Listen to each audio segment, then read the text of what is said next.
Evening, everyone. We're going to call this meeting to order now. My name is Dory Grabinski, and I'm the PCCEP project manager. It's amazing to see so many people here tonight in person and on Zoom, and we're super grateful for the opportunity to host you. I want to quickly mention that PCCEP is accepting applications, so if this is work you're interested in doing, please reach out. And we have two facilitators who are going to be running the show tonight, and at this time I'm going to pass it over to them. All right, thank you, Dory. Good evening, everyone, and really want to take the time to thank you all for showing up tonight and those who are with us virtually as well. I want to point out into the front of our room, we have a panel of lovely guests here. On the left, we have our panelists for the evening who will introduce themselves a little bit later on in our time together. And on the right, we have some of our PCCEP members, and a few of our PCCEP members will also be joining us virtually.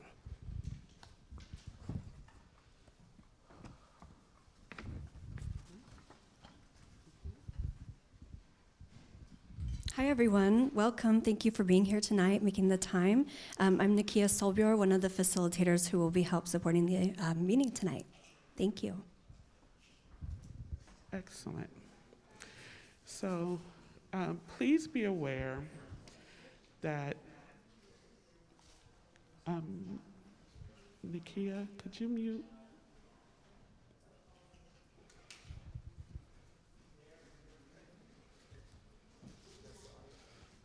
We're just muting this laptop. There we go. Please be aware that interpretation for this event is available in Spanish and American Sign Language. This town hall is a public meeting. The video recording and chat transcript of this event will become a part of public record. We ask that you use the chat functions for those of us joining us virtually. We ask that you use the chat function in a manner that is respectful of all people who have worked hard on this event and of the community members giving testimony. If there are repeated violations to our community standards, which we will review here shortly, we may not be able to continue this meeting via Zoom. We would like to take a moment to review our community standards for this event.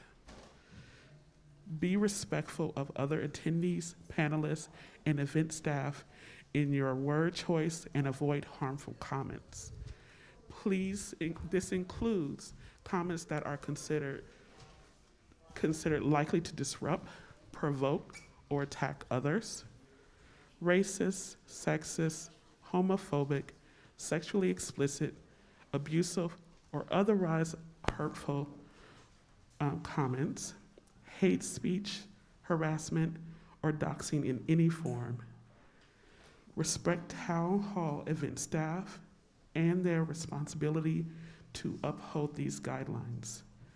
Attendees who violate these standards may be removed.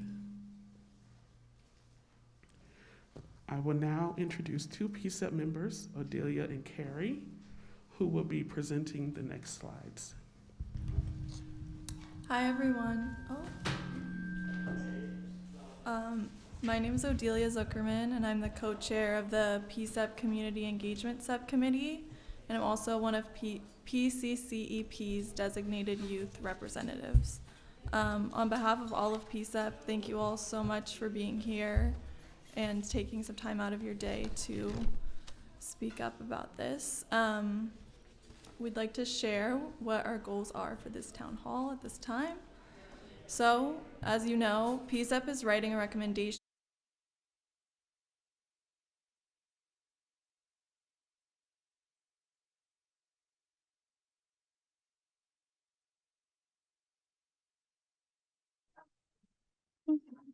Zoom, sound on Zoom. It's back again. Okay. I think we're just going to have to forge ahead. It seems to be going in and out, and it's very hard for us to predict. I'm wondering if it might be an internet issue, because we seem connected. So We are going to continue on, and folks online, we really hope you can hear us. But we're doing all we can. And it doesn't seem to be a connection issue in terms of the wiring of the sound or anything like that. So, all right, Odelia, let's let's give you a break. And by that, I mean, have you start again.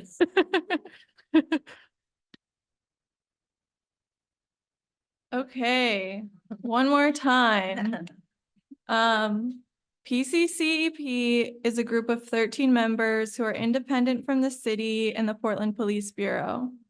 We were created as one of the remedies under the DOJ settlement agreement to ensure community voice is a part of policing and public safety in Portland. We make recommendations to the mayor and the chief of police. Under the settlement agreement, they are required to formally respond within 60 days.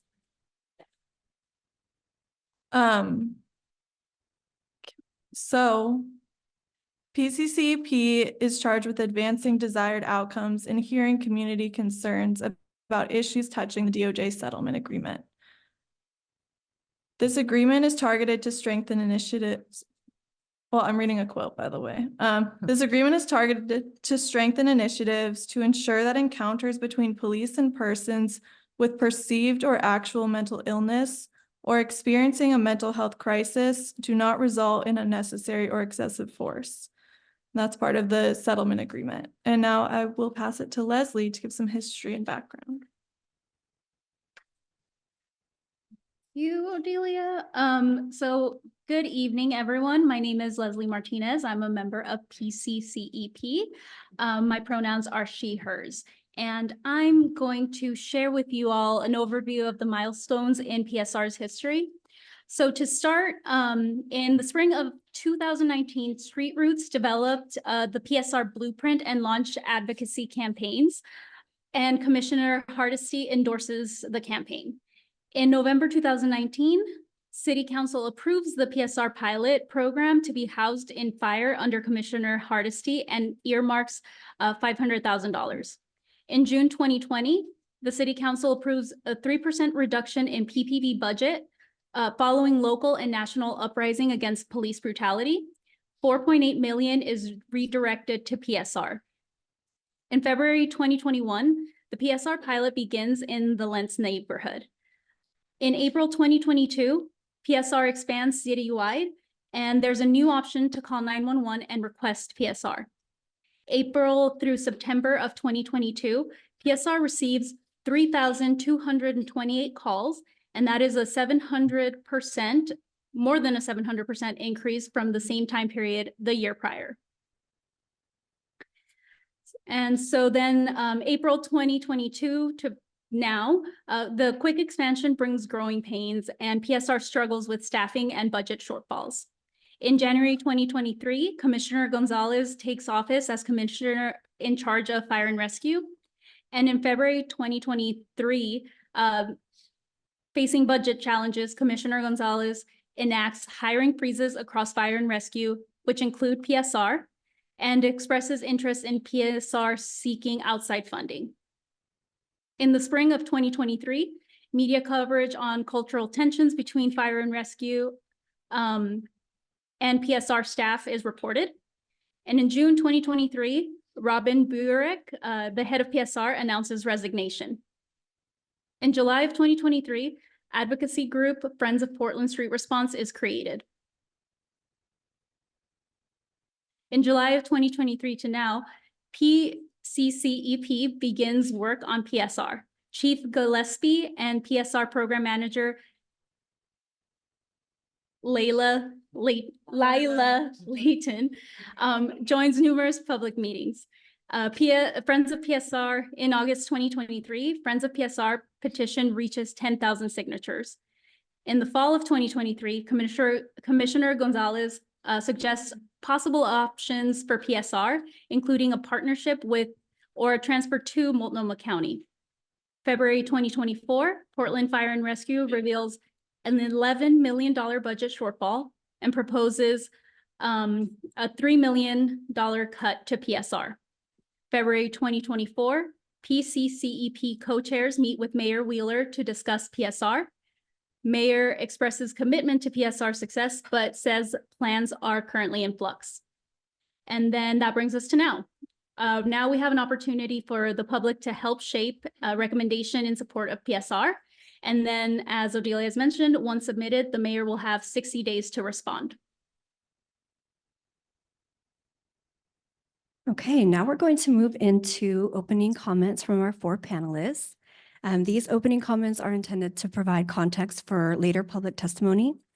And first up, we have Stephanie Howard from the mayor's office. We're asking panelists to keep it to 5 minutes if possible. Thank you. That should be no problem. I don't think I'll need 5 minutes. So good evening, everyone. It's good to see so many familiar faces here tonight and so many of you who've shown up both here and online. Hopefully they can hear us. So as we said, my name's Stephanie Howard. I work in the mayor's office and I work very closely with all of the different safety bureaus in the city. I'm the mayor's liaison to those different bureaus, and that includes Portland Fire and Rescue and Portland Street Response. I'm here, I think one of my primary goals, in addition to hearing from all of you and being open to receiving ideas, feedback, thoughts, one of my biggest goals for tonight is to try to express as clearly as I can just how much support there is in City Hall, in the mayor's office in particular, for this program. Portland Street Response is a vital piece of what we need to do and what the city should be providing for its community to make sure that we have positive outcomes for all concerned. And I have gotten the pleasure of getting to know and work with Lila a lot more over these last few months and learning a lot more about the program as it is in its evolution. I really want people to take away from this that there is an absolute sincere commitment to stabilizing this program, to making it successful, and to trying to make sure that it is positioned in the best way to serve the community, as I know our folks, both in Portland Street Response and again, I don't speak for all of City Council, but I can tell you in my experience in City Hall, I hear nothing but universal support. We are working to troubleshoot some budget issues, but I am extremely encouraged and optimistic. And I want us all to know that the feedback that you provide us tonight is important. It will help to inform the decisions. And I'm going to flag a few opportunities in the budget process where you folks can weigh in as well. But there is absolute support. And I think, certainly a desire to see this program be sustainable and be a fixture in the community. And so eager to hear from everyone and happy to answer questions. Thank you, Stephanie. Okay, next up, we have Lila Layton, the program manager of Portland Street Response.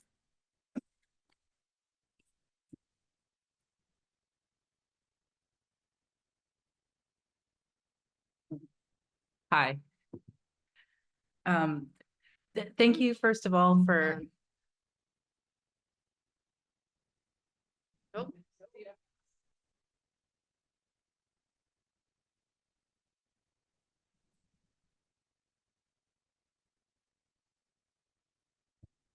There we go. Oh. Is it the phone? Okay, trying it again. Okay, maybe not. No.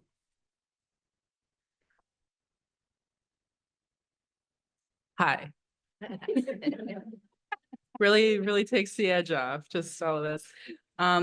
First of all, I want to really sincerely thank PCCEP committee members for hosting this town hall. It's a vitally important space at a really critical time. So as mentioned, my name is Lila Layton. A little bit about me. I'm a licensed clinical social worker. I have decade-plus experience in crisis response, acute psych care settings. And I came to Portland Street Response first as a responder in 2022. I came to Portland Street Response because I was really excited about the vision for Portland Street Response as I was watching along from the sidelines, starting from inception. I'm now the program manager, and I've been in this particular role for about 9 months. So in the interest of time, keep the opening remarks brief, but I do really want to say that it's very heartening to see the level of interest and support for Portland Street Response. We really, really care about what we do. And so it's really nice to see that shared in the community. The vision for PSR was co-created with and alongside community. And we were always meant to engage and include community. So spaces like this mean a lot to that end. And so with that, really excited to hear from you all, and all of your ideas, comments, whatever it may bring, and maybe answer some questions if you have those as well. Thanks.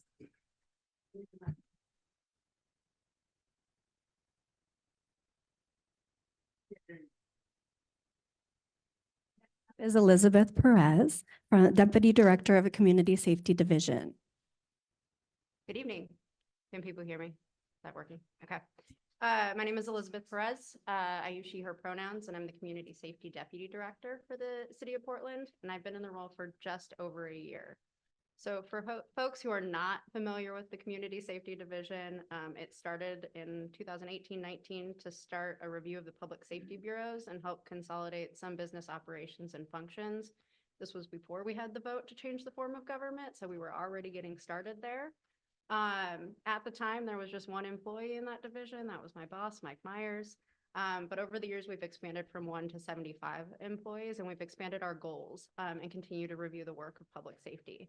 So right now, our main goals are to, one, stay within our budget, work on strategic planning, not only for community safety, but all public safety, make sure that we're sending the right responder to the right call, and that is doing a lot of studies, reaching out to, thank you, other cities and how they do it, and really doing our research and seeing how those models can apply to Portland, and then reduce gun violence by 10% year over year. So that's a little bit about our bureau.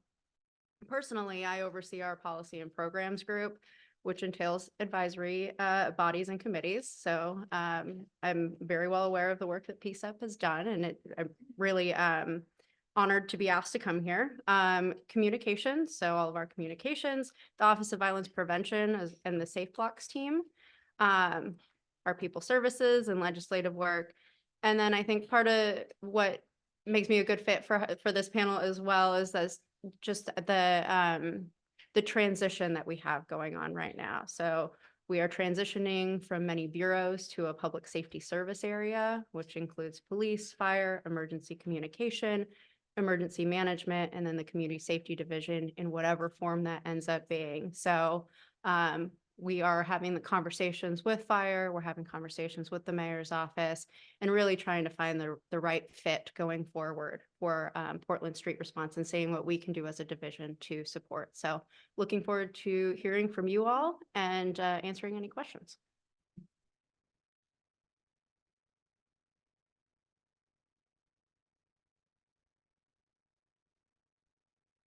What?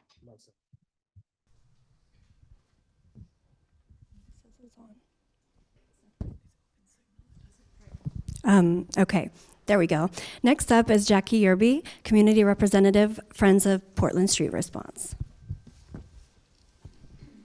Thank you. Hopefully no echo.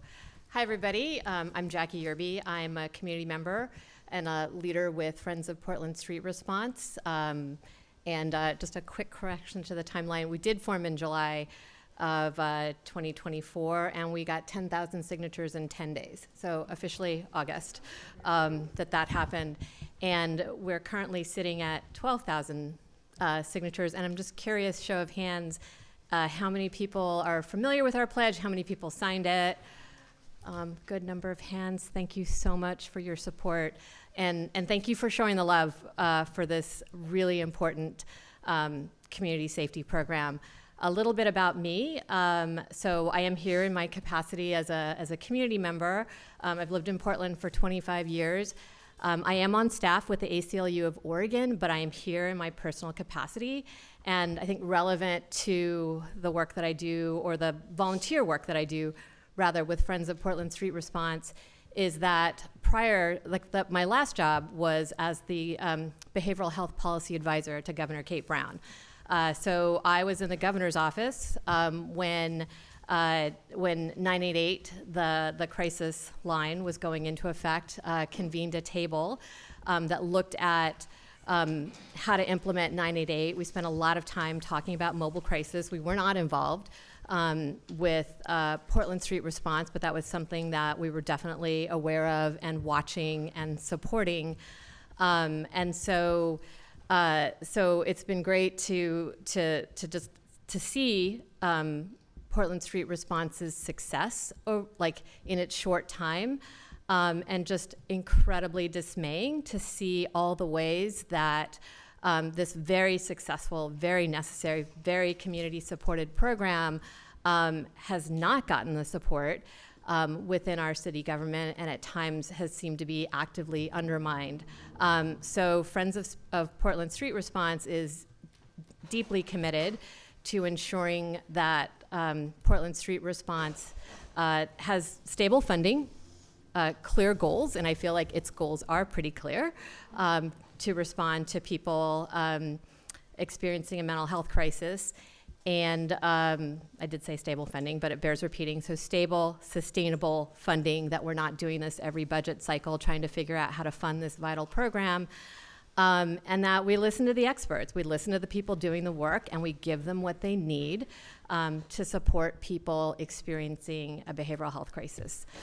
So hopeful about what I hear from the mayor's office about a strong commitment to ensuring the stability and success of this program.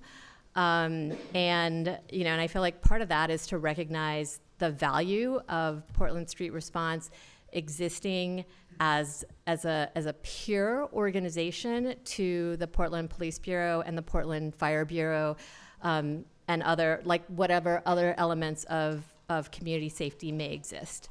And I'll stress another important thing is that the importance that it is an unarmed police response. And my understanding is incredibly relational, exceptionally skilled at de-escalation, and building trust with the people that they meet who are in crisis. And so Friends of Portland Street Response, again, wants to ensure that that Portland Street Response has the resources, including funding, and the ability to do their jobs without a lot of other people getting in the way. And that's what I have for now.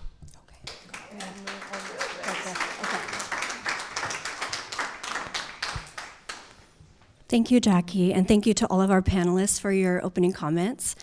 Before we move into the public testimony, PCCEP would like to share some guiding questions to help with your input. I'll pass it over to Kip.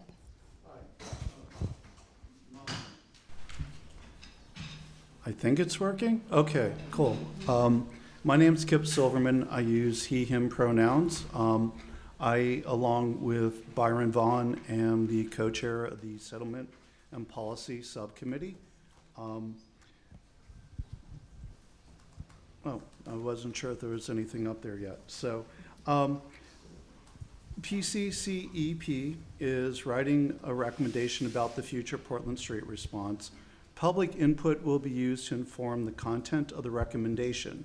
We've been closely following community interest in this topic and believe that the general support for PSR is well understood. To help us write the most representative recommendation possible, we are providing framing questions to solicit concrete, forward-looking guidance about what you think should happen. These questions are meant to be generative. You're not limited to strictly answering these questions. We have the ability to discuss that here and online and through the PCCEP email. I'll just add that there. I think behind me there's a QR code if you want to scan it to have it locally. But I will read through the framing questions. And again, you're not limited to these. These are just some guidance. But with our esteemed panelists here and experts to ask, what are the core attributes of Portland Street Response that make them something that has such strong community support? In your view, what is needed to secure PSR's future as a sustainable and resilient program, please? Currently, Portland Street Response operates citywide 8 a.m. to 10 p.m. 7 days a week. Do you support maintaining this coverage? If you'd like to see it change, what else would you like to see? Currently, Portland Street Response can respond to mental health-related situations that occur outside, meaning not within a building, and do not involve a weapon. Do you support maintaining these restrictions? If not, how would you like to see them change? And I think you can also ask our folks here what that would mean to the evolution of the program to make that so. Portland Street Response is a part of the city's broader response system. Describe what kind of relationship, if any, PSR should have with the following entities. The Portland Police Bureau. Yeah. Oh, sorry. I keep moving back. I'll start again. Portland Street Response is a part of the city's broader response system. Describe what kind of relationship, if any, PSR should have with the following entities. The Portland Police Bureau, Portland Fire and Rescue, Community Health, Assess and Treat, the chat program. I would add also there are other governmental agencies and organizations that are possible. Where should Portland Street Response be administratively housed within the city, if you're one of those nerds that like that kind of stuff? Are there any specific changes you would not support being made to the operations or administration of Portland Street Response? I believe I'm at the end of my slides. Am I handing that back to somebody?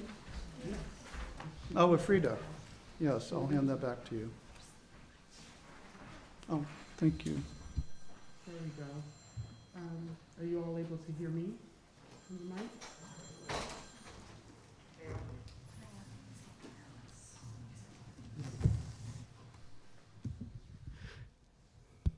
There we go. This is much better. Okay, thank you, Kip. We are now going to move into public testimony portion of the evening. Next slide, please. So we're just going to review the community standards here again. So please be respectful of other attendees, panelists, and event staff in your word choice and avoid harmful comments. This includes comments that are considered likely to disrupt, provoke, or attack others, racist, sexist, homophobic, sexually explicit, abusive, or otherwise harmful, hate speech, harassment, or doxing in any form. Respect town hall event staff and their responsibility to uphold these guidelines. And attendees who violate these standards may be removed. Next slide, please. So as you have lived in the past about 45 minutes, about an hour, we are in a hybrid format. Hybrid meetings pose certain challenges to tracking the order of speakers in a queue and ensuring a balance between in-person and virtual engagement. This event is about hearing from you. The PCCEP staff and facilitators will make every effort to manage these factors. We thank you in advance for your flexibility, patience, and understanding. We may not have the time to hear from everyone tonight, but PCCEP wants to hear your input and will consider it in our ongoing work. Send written comments to our public comment form. We are also collecting comment cards in person, and you can email us at the email address that is on the screen. For those who are present with us in person today, the comment cards were on the entry table as you came in, so if you happen to pass by them, just know that that's where they are located. And for those of us joining us virtually, please take advantage of the email address there to send a written comment to on our public comment form. Next slide, please. The guidelines on public testimony. Please enter the queue by approaching the microphone in person or raising your hand on Zoom and wait for your facilitator to call on you. For those who are in person, we have 3 seats here to the front that are designated for queue. So if you don't mind coming and occupying these seats to wait for your opportunity to go ahead and speak, please go ahead and take advantage of these seats up here to be in queue or in line for public testimony. Limit individual comments to 2 minutes, please. Those using interpretation will be allotted 4 minutes. You may ask a panelist a question, but please bear in mind that the goal of the event is to hear what you think PCCEP should recommend. You may speak more than once, but those who have not yet spoken will be prioritized. Depending on the queue, our facilitators, myself and Nakia, will switch back and forth between virtual and in-person testimony, allowing a few people to speak from one queue before switching to another. All right. Nope, we're not there. So at this time, we have 3 folks in queue here in person. So we'll go ahead and start with our in-person queue, and then we'll switch to our virtual shortly after. Go ahead.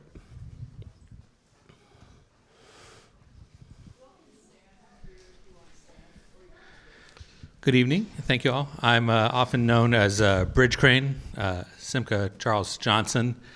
And with the framing questions, well, one of them was, what do you think the relationship should be, or the administrative housing, relationship with other bureaus? So clearly the relationship for support and street response with the Portland Police Bureau needs to be either parasitic or symbiotic. Because there's a bloat of $250 million, $250 million, churns through the police bureau. And the general sentiment of our city is that we're not getting as much bang for the buck over there as we are from Portland Street Response, where I was fortunate to engage with Nikki just the other day to get a reload of some Narcan. They were working in the library area. So it's maybe not I don't know, and when the charter change happens, there could be a new shuffle about bureaus and stuff. So I don't know if it's really important to put a lot of time in thinking about the placement of the Portland Street Response, staying in fire, moving out of fire, whatever, now or until after. But the main thing is for us to remain engaged with Ms. Yerby and others as we make sure that funding flows and that we can actually, we know there's huge need. So in addition to talking about funding, we should be talking about how we're killing people by failing to grow street response. That's really what's happening, is by not having deep, robust, resilient services, people are dying in our city. Homeless people we know have a greatly reduced life expectancy. So when we talk about Portland, not just making sure we meet the budget commitments, but how important it is to grow and think positively about what we need to pay people so that we can hire in a growing staff and make sure that some of our incoming city commission candidates are fluent about that. So thank you very much for the work you've been doing and putting this forum together so we can do that messaging.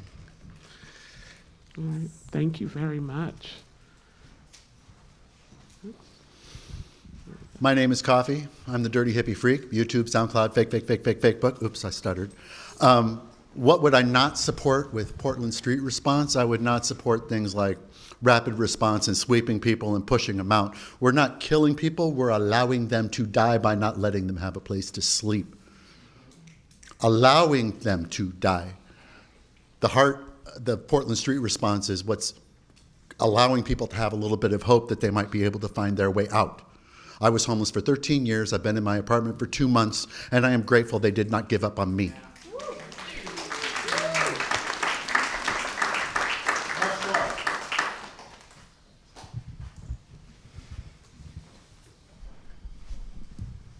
Hi, my name is Paul Cohn. I'm a city employee, also chapter president for Protect 17. We're a city union. We represent almost 1,000 city employees, which includes most of the frontline staff for PSR, including the mental health crisis responders, the community health workers, and the peer support specialists.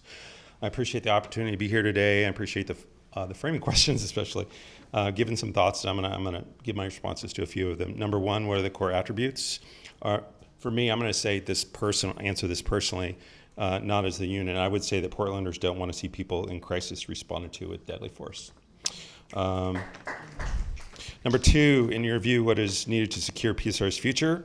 Stable, dedicated funding provided by the city. This is also known as ongoing funding. Currently, it comes from funding for PSR comes from a variety of sources. Much of it is one time. PSR is part of the city's response to the DOJ settlement, which should make PSR an obligation on the general fund, the same as police and fire. Additionally, workers need to be provided with the resources they need to do their jobs. Elected officials with no experience in trauma-informed care should not be deciding what tools are needed to de-escalate a person in crisis. It should be the experienced mental health professionals. Number three, mental health crises are happening on our streets 24/7, and they deserve a 24/7 response, just like police, fire, and EMS already maintain. Number six, where should PSR be administratively housed? It should be housed in the Community Safety Division as a co-equal branch of the city's emergency response. Number seven, are there changes you would not support being made? It should remain a city service, not farmed off to the county or anybody else. Part of PSR's mission is to reduce police and fire calls. Outsourcing these jobs goes against the mission of the program. Some people think of them as support services for houseless people, but that's limiting what the program is capable of. Thank you.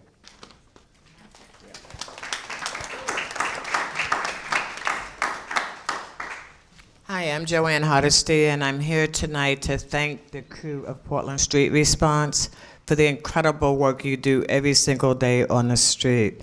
I see you. I live near the Lloyd Center, and I see the care and the kindness. When we envision Portland Street Response, we envision it doing exactly what it does today, but we envision it 24 hours a day, 7 days a week for our most vulnerable community members. The city could have, over a year ago, made Portland Street Response eligible for federal Medicaid funding. And because of poor leadership, that 80% reimbursement rate that the federal government that Ron Wyden and I worked on together to get is just sitting there languishing. If we had true leadership at the city that truly cared about Portland Street Response, there would be no question that anyone in need who called 911 would have access to humane, compassionate, empathetic care on our street. Not too many things get me out of my house nowadays, but saving Portland Street Response is one of those. Please, I've been hearing since I left, long before I left City Council, how much the city supports Portland Street Response, but you put your money where it matters, and clearly Portland Street Response does not matter to the current Portland City Council. So I look forward to January 2025, when hopefully we'll have real leaders that really care passionately about the people with the least resources in our city. Thank you.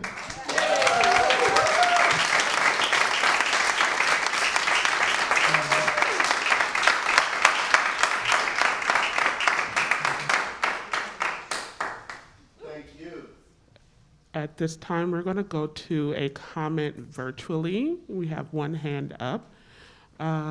Glenna? Yeah, hi. I really appreciate this program. I do a lot of de-escalation in my neighborhood and try to help a lot of these communities who need this resource. And I guess part of my thing is a little bit of feedback. Is one thing that I have noticed is that my community that I'm a part of are folks with disabilities. And a lot of the time when I've called Portland Street Response to support somebody that I know has a specific type of disability or cognitive or intellectual or developmental disability, and because they have that disability and are a threat to themselves, they send out police. they will not respond because they feel like they are not qualified to support that person's neurodivergence. And there are multiple times when individuals in my community, especially through like case management, we have really struggled to get adequate support for people who not only have a disability, but a mental health situation going on. It is extremely difficult in general for folks with a dual diagnosis to get mental health support as it is, because a lot of their mental health support needs are blamed on their disability, or they're told that we can't support you because we don't understand your disability. So I think it's one area that I would love to see Portland Street Response expand on. Police and people with disabilities escalate every single time. An individual with autism was just murdered by police a couple weeks ago because he ran due to behaviors. And I think that in general, Portland Street Response should be the ones who respond typically to my community. So I just would like to see that expand. There are a lot of people with disabilities who have lived experiences that I know would love to collaborate on what this could look like. But yeah, I appreciate your work, and I hope that we can build better access to this program for my folks. Thank you, Glenna. And we have no other hands raised at this time in the Zoom, so we'll move back to in-person commentary.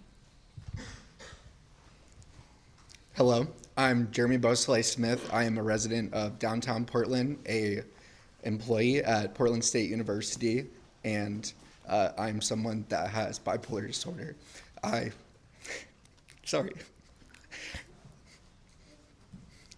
was diagnosed in 2018 after I experienced a manic episode, and in that summer, I was around a lot of cops, a lot of people with guns. It was very triggering. I really wish where I grew up had something like Portland Street Response. I cannot fathom why it's on the table to do anything but fully fund this and grow this program. I am also a candidate for Portland City Council in the 4th District, and I know there's other candidates here tonight that are super in favor of growing this program. So I just want to know what we can do to elevate this and to help this grow. When we all win, you know, that what we can do to help support. So thank you.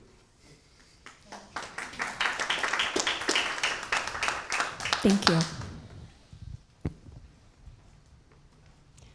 Hi, good evening. My name is Liz Starkey. I'm the development director over at Rosehaven. We are the only day shelter and community center in Portland, specifically for women, children, and people marginalized by their gender. I'm here in a personal capacity tonight, but I do want to share how critical Portland Street Response is to our work. Our staff and volunteers are trained in de-escalation, and because we are serving people experiencing extreme poverty, we also are serving many people experiencing severe mental and physical health crises. We do not call unless we need help. And PSR is one of the only resources that we have to come on site and help us in a trauma-informed way. And we feel safe calling them, that they are going to treat our guests with the dignity that they deserve. When the budget got cut and PSR was no longer able to provide supplies or rides or no longer had shelter beds that were allocated specifically to them, that made a big difference in our community, and that made a big difference in the pushback we were getting from our neighbors and the overall optics and everyday trauma and violence that our houseless neighbors are experiencing. The politics that happens in these rooms looks like everyday violence for the folks that we're serving. So I want to thank you for your work. In response to the other question about whether or not I believe people should be able to come indoors, I would say that it would be extremely helpful if PSR was able to enter our lobby, even if we were able to amend those just to say that they could come into public spaces, maybe not personal homes or private businesses, but a public space such as our outer lobby would be very helpful. But in the meantime, we are just grateful for any support that we can get, and we will support your work until the end. So please support this program. Thank you.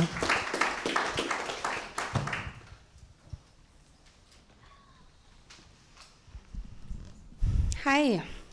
Thank you for having this town hall. Here's my input. We need to expand the hours. We need to train the Portland Street Response Team to be able to de-escalate even more and to address more severe crises and mental health issues, perhaps folks having knives. We need to let them go inside, I think. In order to do this, they're going to need much more money. You can take the money from the budget that allows police to have militarized weapons. You can take that hella money and give it to the Portland Street Response. The money exists, it's in the wrong pockets. I support there being no connection between the Portland Police Department and Portland Street Response. They are in conflict ideologically. I support the other person who spoke about eliminating sweeps. I support the PSR union and what the PSR staff people think they need, especially taking the money from the militarized police and giving it to this team that de-escalates and helps people and does not hurt people.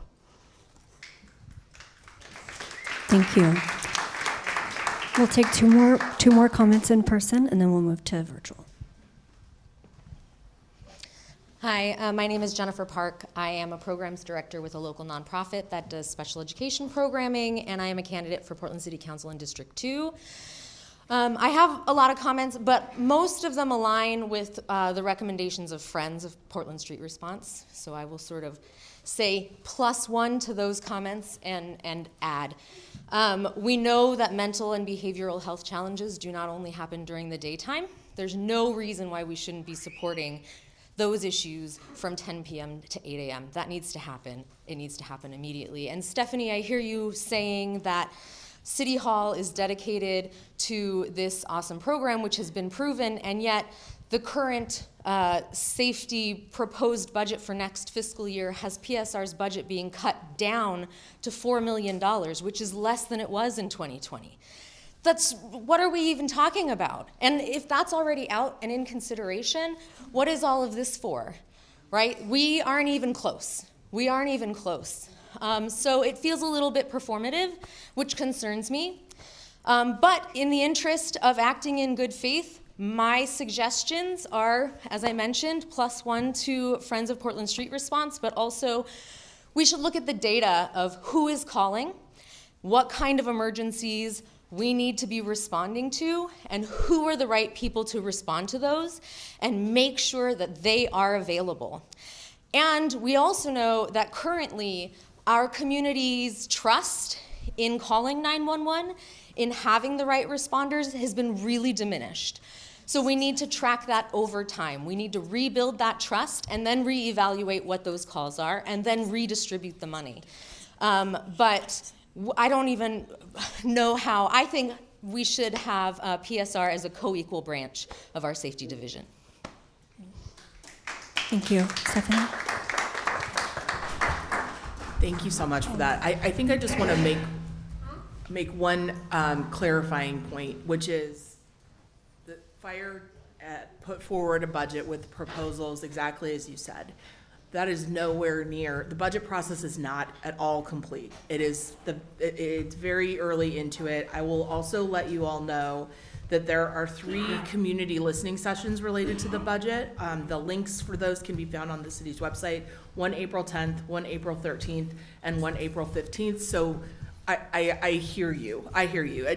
This is not a performative function. What we're doing here tonight is actually really working to try to figure out how it is that we can support this program as it's grown and evolved. And genuinely, I hear Commissioner Hardesty, absolutely.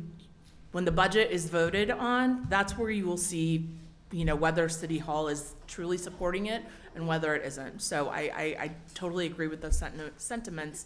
But I do just want to let people know this is it's not a foregone conclusion that that's the budget that would be accepted for Portland Street Response. Thank you, Stephanie. Okay, we'll move back to in-person commentary. Hello, my name is Will Mespelt. I'm a North Portland resident. My wiggling worm is Xerxes. Portland Street Response is a really cool program. I really enjoyed the framing questions. I think they're very helpful in garnering the proper support that we need for the program to understand what concrete things could be.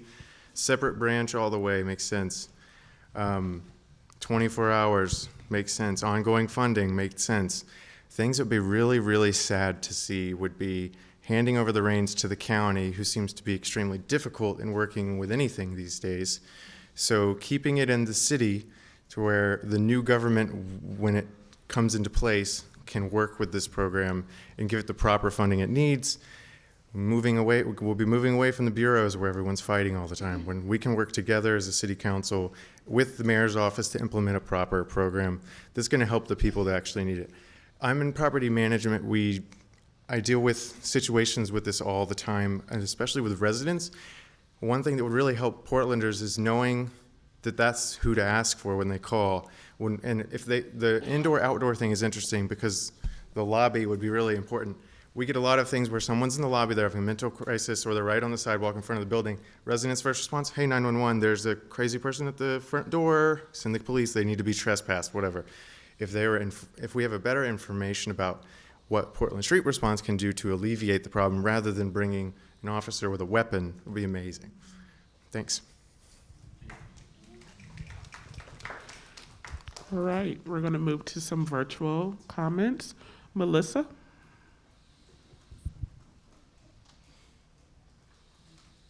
Hi, I really appreciate the opportunity to speak here. So I'm just obviously speaking here in my personal capacity, but I work with police around the state. I work for the Department of Public Safety Standards, DPSST, which is the academy for all law enforcement here in our state. And I am in our behavioral health team there, and I have been there for about 7 years, and I have trained thousands of police officers throughout our state on de-escalation, basic behavioral health detection. I've seen the expansion of our program there. And I'm here just to say that of the thousands of police officers I have trained, every single one of them has specifically said, and this is from around the state, I wish we had somebody that could come to these behavioral health calls because we are not equipped.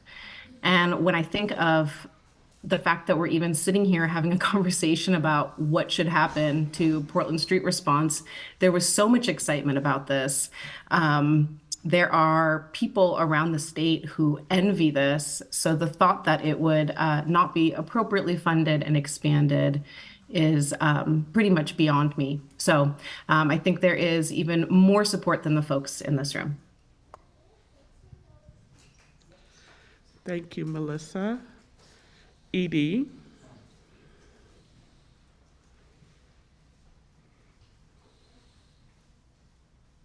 Hey, it's hard to unmute yourself. So good to see all of you and be in this room with you. I really appreciate the efforts that have been taken by this group. And my concern is that we keep the pressure on and be engaged where it comes to ensuring equity and inclusion for marginalized communities, peoples, and persons in your work with the police, with the Portland Police Bureau.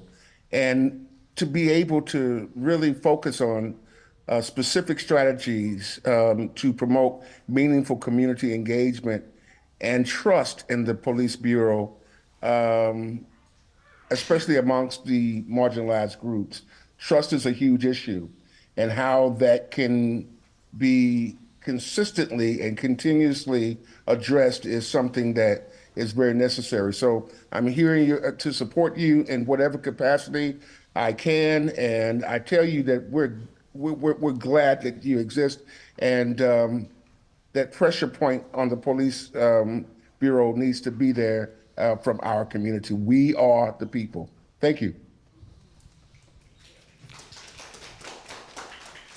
Thank you, Edie. Byron?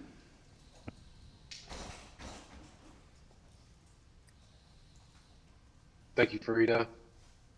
I want to say hello to everybody. Please forgive me for my absence. I promised I was going to be there, but I'm not. I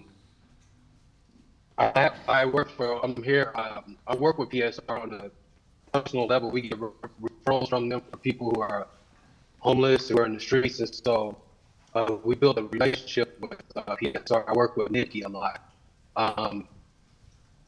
It's funny that with this whole situation with PSR, I think that the city, if they are serious, they need to expand into different counties.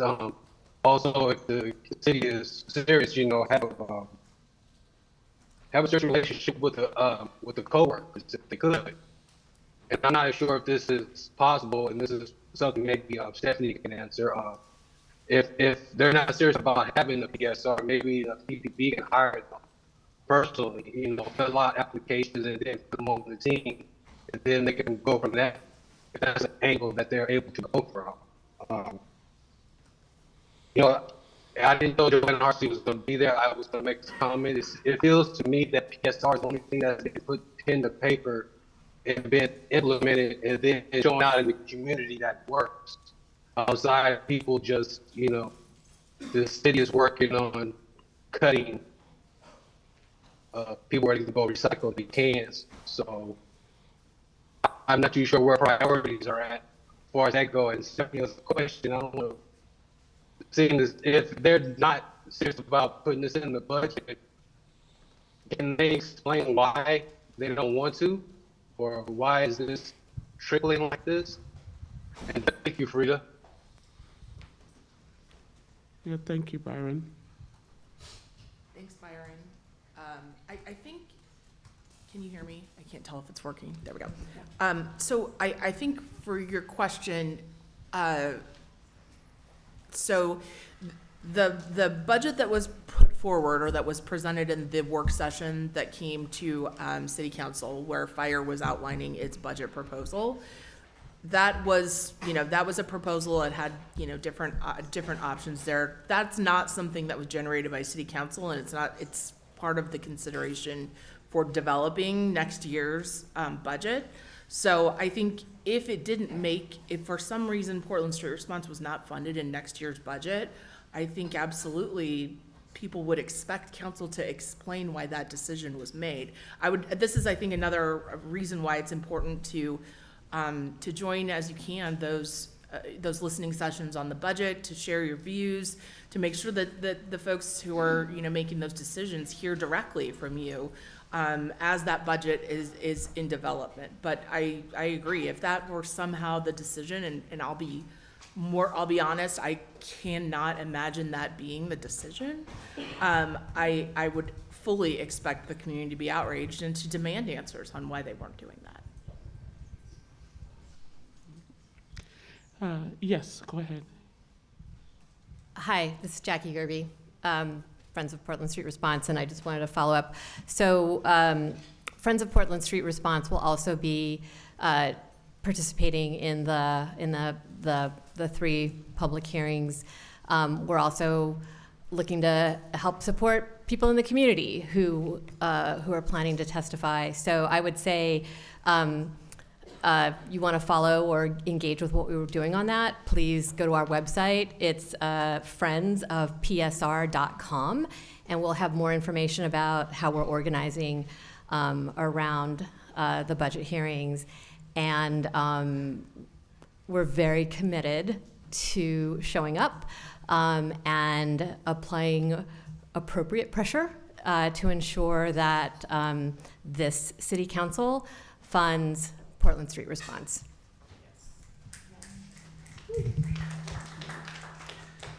All right, we'll go ahead and go to you, Kat, and then after you, Kat, we'll go back to in-person comments.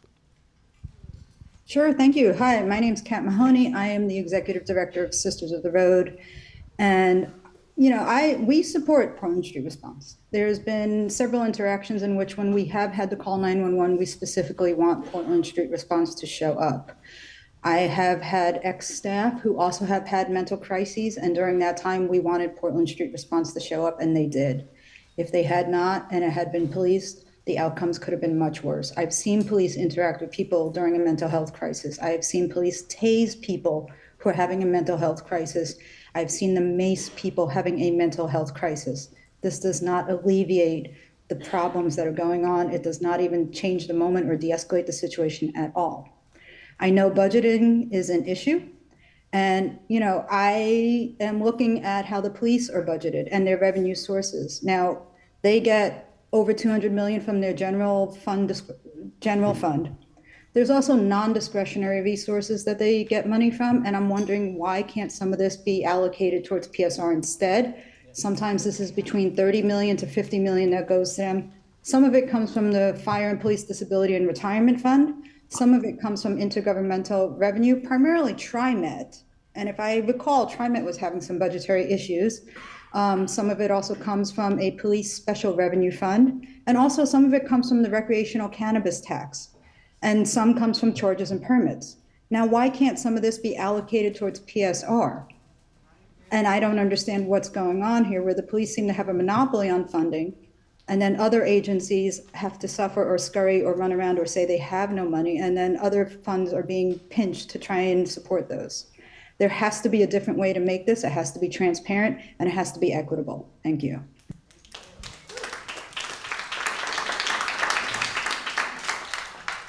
Thank you, Kat. Okay.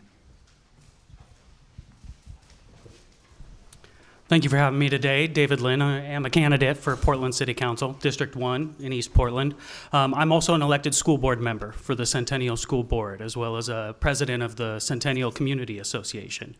Now, it's been over a year since our community passed a resolution in support of Portland Street Response, in support of lifting the restrictions, in support of expanding the staffing so that it could meaningfully expand citywide, so that it could be good 24/7. We continue to feel that way. We have a lot of people in our community, just because it's past 2:05 doesn't mean we don't have people experiencing mental health crises. And we are going to continue to fight for supporting Portland Street Response, supporting their funding and expansion, again, so that it's meaningfully citywide. We would like to, again, lift the restrictions. Hopefully they can go wherever they feel safe to go. And we want to support them in the next budget and make sure that they get the expansion so that we can qualify for federal funding especially. And we definitely do not want it expanded to Multnomah County, where it can be further like left in limbo and not targeted to the communities where we really need. Thank you. Thank you.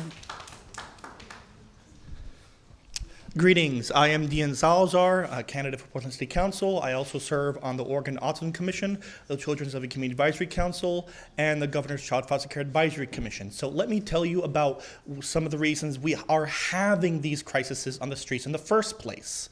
So first off, we have, for many foster youth, 20% of them end up being abused in some purpose in the foster care system. And we also have them being thrown out on the streets when they go turn 18 or of the age that they decide that they just don't want to keep basically, providing services for them. And not only that, but we're also keeping them in hotels. We've been doing that for several years now. And so that itself is a problem. But then you also have stuff where there's just not a lot of mental health support for a lot of people with autism. And let me tell you that 30 to 40% of the national homeless rate has some form of IDD. And I guarantee you that because of the programs and systems we've used here in Oregon, that it's even higher. And as proof of that, let's look at the stabilization and crisis unit for an example. So in order to do that, you have to basically have the person volunteer to do that, the person with autism or the person with a developmental disability. But the problem there lies within that some of them sometimes aren't able to make those decisions within a sound mind. And so that often results in them not being given the support that they need.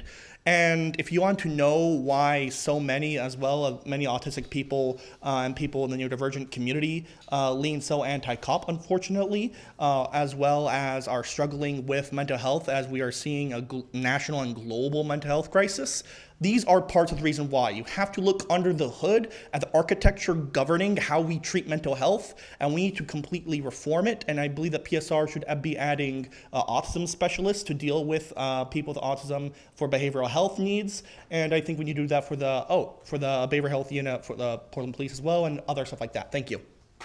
Thank you.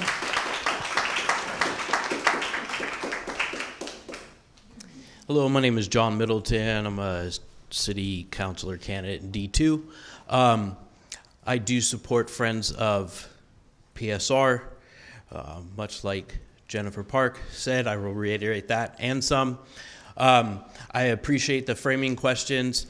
My question is, why are we not thinking bigger, or are we? And if so, can we expand on that? I don't think that any of the current crop of city councilors running for 2025 will ever let this program die. Also, I have yet to see an instance where armed response is appropriate outside of a violent situation, i.e. school shootings, i.e. stabbings, things of those nature. I've yet to see real statistics or any actual evidentiary proof of police preventing crime. They do a really, really good job of showing up afterwards. So I feel like something like Portland Police Response would actually be the first tier of our public safety. And we need to work down from that. So if a situation can't be de-escalated, then we can send something. Clearly, a fire can't be de-escalated. Let's send the fire department. Clearly, an active shooter cannot be de-escalated verbally. So that's when we need someone like police. I do think that police are kind of overworked and underpaid because we ask them to do everything, and they're wholly inefficient at it. So let's make them good at what they do. And that's show up and be tough. So let's have a small armed rapid response team, and we'll take the rest of those people. Let's train people. Let's hire people from HBCUs, bring them to Portland, beef up our mental health, our autism, all of the health that we need, and let's start there. Thank you. Thank you. Yeah, hi, my name is Chris Olson. I'm candidate for Portland City Council in District 2. Today, first of all, I want to say fully +1, as Jennifer said, on everything that Friends of PSR supports. I'm with them on that. But today I want to speak on not just my behalf, but the behalf of thousands of people. I recently, if you're familiar with the story of David Dino Bentley, who was killed not too far from here, and he was run over, a houseless man who, lived his life on the streets, said he didn't want to die out on the streets, and he ended up doing that anyway. And it's an incredibly sad story I'm sure you're all familiar with. I released a video on TikTok and Instagram from that, and it has thousands of views, tens of thousands of views, thousands of likes, and hundreds of comments of people saying we need a better response than what we have. So I'm not here just representing myself, but I'm here representing all of those people who are in my comments telling me that we need to do better. And so I'm calling on you, and I'm calling on the city to do better. People want to be invested in, not punished. Okay, and we need to change how our funding structure works so that PSR is fully funded. $4 million is a joke. Okay, we need way more money than that for the Portland Street Response, and that's available, and we can get that. So I'm just letting you know that there are hundreds of thousands of people who are in support of fully funding the Portland Street Response, making it 24/7, and having a better, more ethical response to our mental health and housing crisis. Thank you. Hello, my name is Carly Laney, and I'm here as a community member as well as a former Portland Street Response employee. I was a community health worker with the aftercare team, and I am fully supportive of Friends of PSR, and I came to PSR from the county. I have 23 years of experience working street outreach, case management, working with our most vulnerable people who have comorbidities, including houselessness. And So I was so excited to be at PSR, and unfortunately, I had to resign for my own mental health because I don't know if PSR should be housed within Portland Fire. The culture didn't really mesh well, and when there's management telling a peer support specialist or a community health worker to no longer pick up food boxes for their clients, that does not sit well with my values, and on and on and on. And so some of the things that I thought could support the program, really utilizing those Medicaid dollars that could support PSR with the mental health crisis responders 1 and 2, really being a trauma-informed organization and really looking into what that means for Portland Street Response as a crisis mobile outreach team. Collaborate with community partners, people that are like the frequent user system, Fuse, with maybe Metro could support PSR in some way. Like I would really encourage PSR, Portland Fire, to have communication, collaboration, and some transparency. And what else was there? Yeah, just an advisory board maybe for PSR, and as well as obviously stable funding, like I mentioned. And I'm glad that we were able to have this here today, and I'm grateful that PSR exists, and the staff that are there are very solid, and they love the work that they do, and I want to continue to see them do that. So, thank you. Thank you.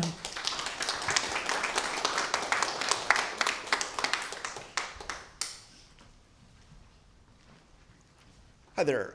My name is Mark Benziger. I'm not running for council. Just saying that. It sounds really hard. No. So there were some great suggestions given by a gentleman who was here, I think third person who spoke on the union. I want to sort of thumbs up.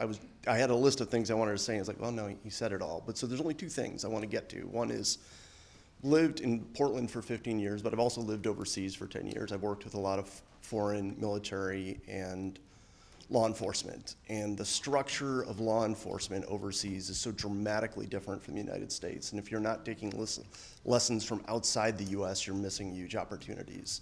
It's not just armed police and psychological support, street response. It's armed police, it's unarmed police, it's police without arrest authority, it's police with limited citation authority. There's a tiering of response that can be far more effective than either gun or no gun.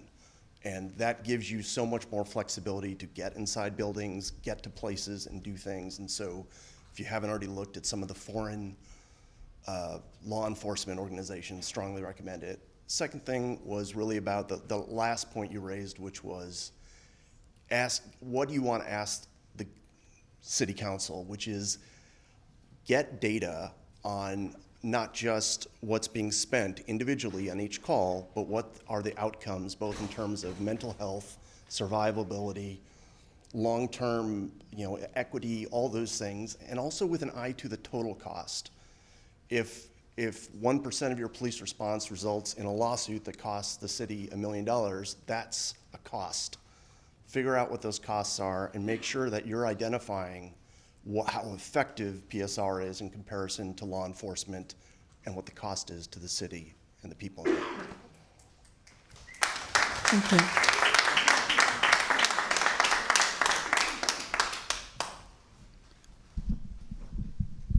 My name is Brandon Farley, and I just have 4 words. Defund Portland Street Response.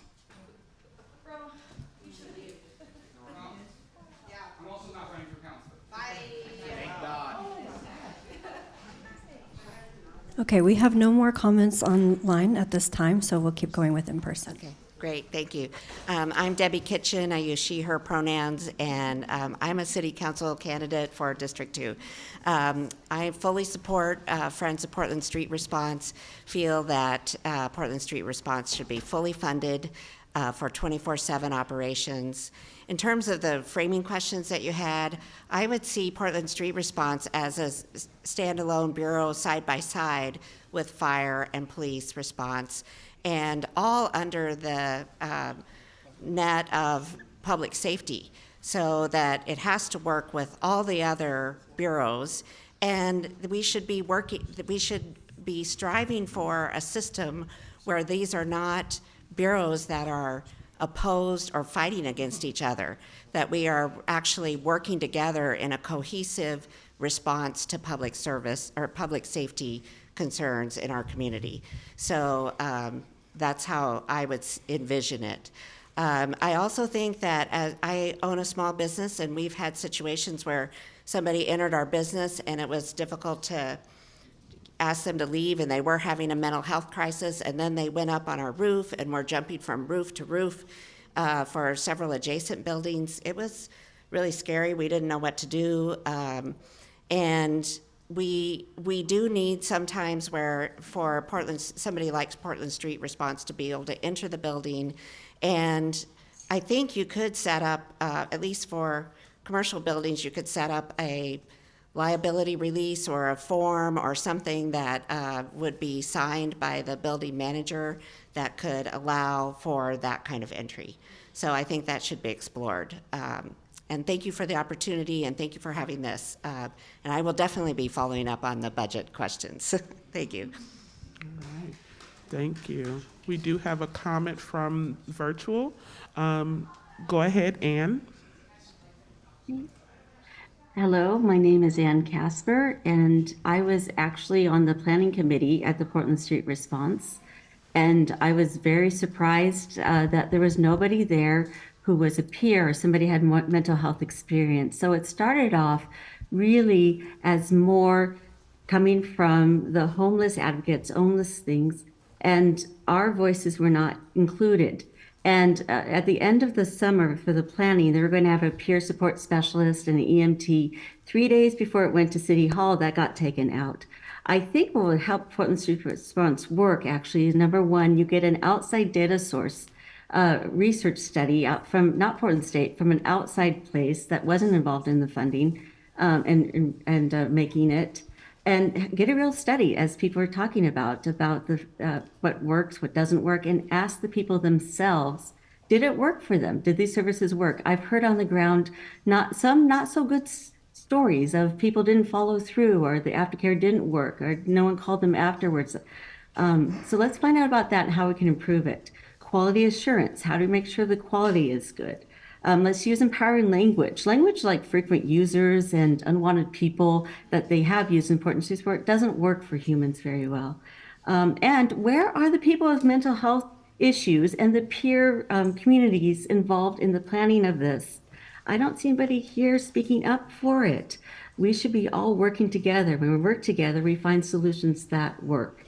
And I would also like to see the community, the peer support specialists paid the same as the community health workers, so $40,000 less. It doesn't make sense that somebody with a mental health experience would be paid a lot less than somebody who doesn't have the outward experience and training. Thank you. Thank you, Anne. And we have no more, right? Okay, we're going to move back to in-person. Thank you. Hello, I'm Drew Grabham. You use he, him pronouns. I'm actually the director of street outreach for Central City Concern, and I'm here to offer my personal support, but also Central City's thanks to PSR for showing up when we need them. I think it would be a tragedy if we defunded them and pulled back this absolutely vital, needed community resource in our time.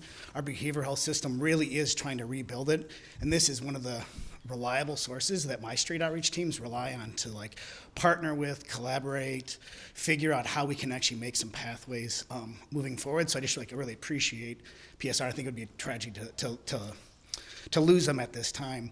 And I do like this idea of this additional funding and blended funding and looking at just not having it be so susceptible to one organization or one commissioner's risk of pulling it all out. That's not a way to fund a system of care, especially for folks that this happens repeatedly to. They get made promises from the city, promises from social workers, everyone else. We're gonna be there. What we need to do is just commit to this and then have it exist and not have the staff worry about whether they're gonna show up. And then to Carly's point, like, we need to really make sure that PSR, that we're resourcing it well so that the volunteers and the staff there can be well. This work is hard. I support my team every day, and we really need to like give them space to talk about witnessing all these systemic failures that they see and how to like really be successful with them. So investing in actually the staff there and their wellness is an important part of making this sustainable. Thanks. Thank you. You're next.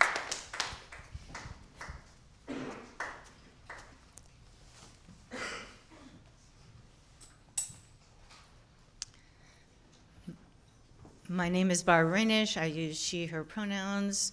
I have often billed myself as a PCCEP groupie. I'm not a member, but I've been hanging out with them for a while. And as far as Portland Street Response goes, I was lucky enough to get to help hire some of the first peers that they did hire.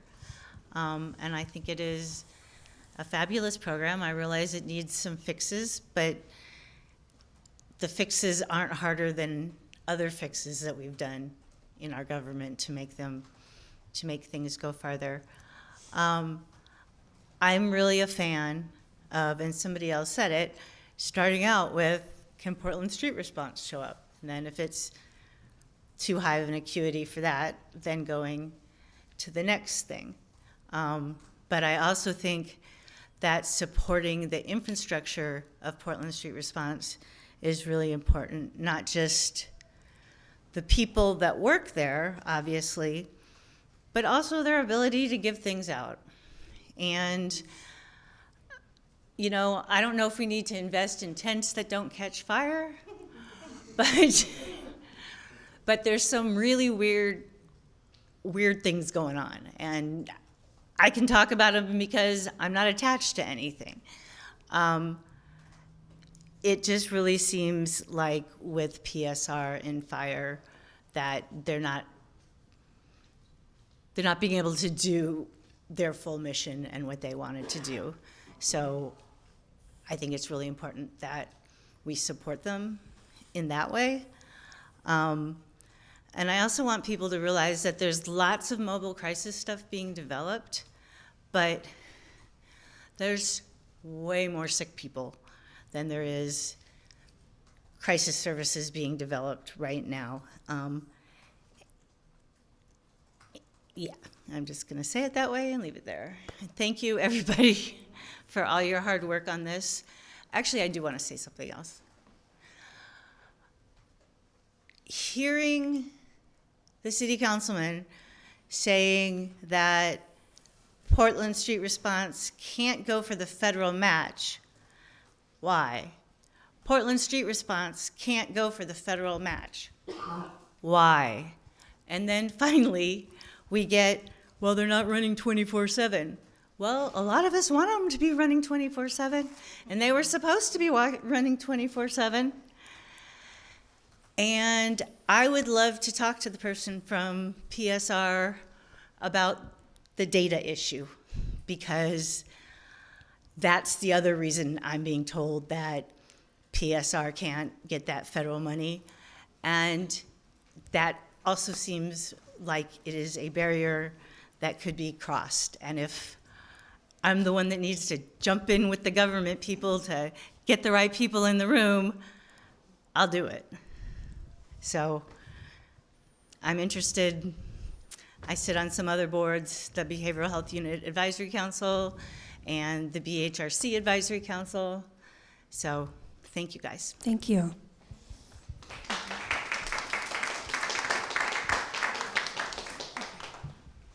Thank you so much for that comment. I just wanted to clarify, when you talk about data, are you talking about the demographic data capture requirements that are in place for billing?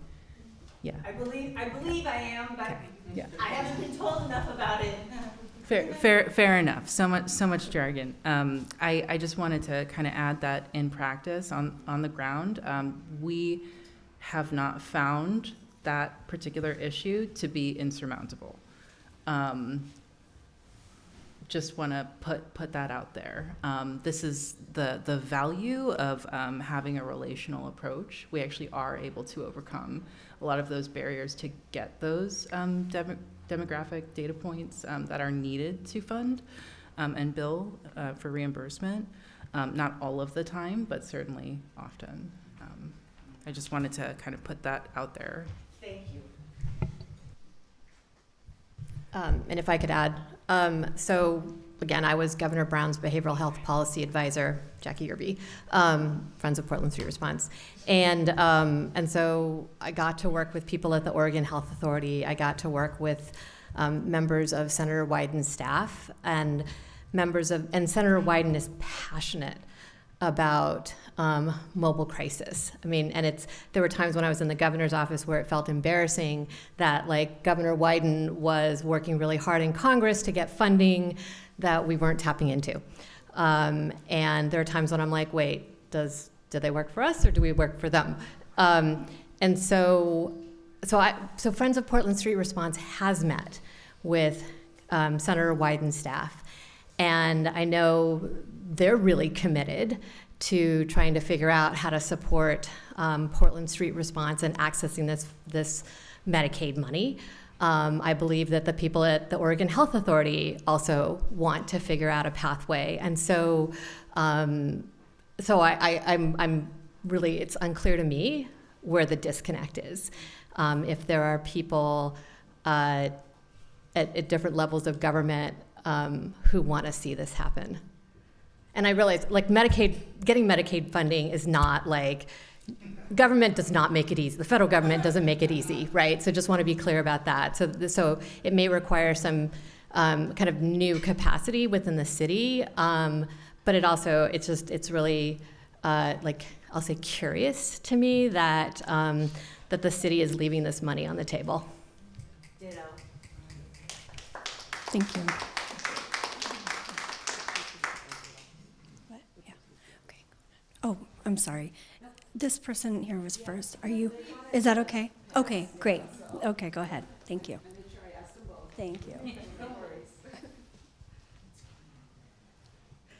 Hi, my name is Charlie Michelle Wesley, and a former drug and alcohol counselor. I also a peer mentor, and my education and training is supporting people with mental health issues and addiction issues. I also go out and take meals to those unhoused out there, and I had picked up some supplies the other day and thought I'd cruise through Delta Park, because there's so many there in need. And I just have to say what we're seeing out there is a failure of our leadership, and that we're just seeing people whose needs are not being met. So even if we do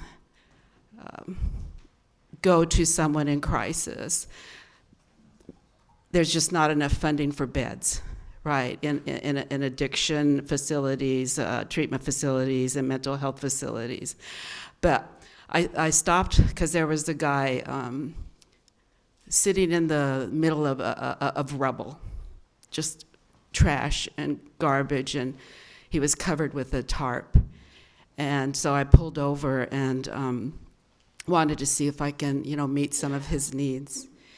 And he was pretty much incoherent, but I asked him his name, and they're not used to that. A spark came in his eye, like somebody really cared.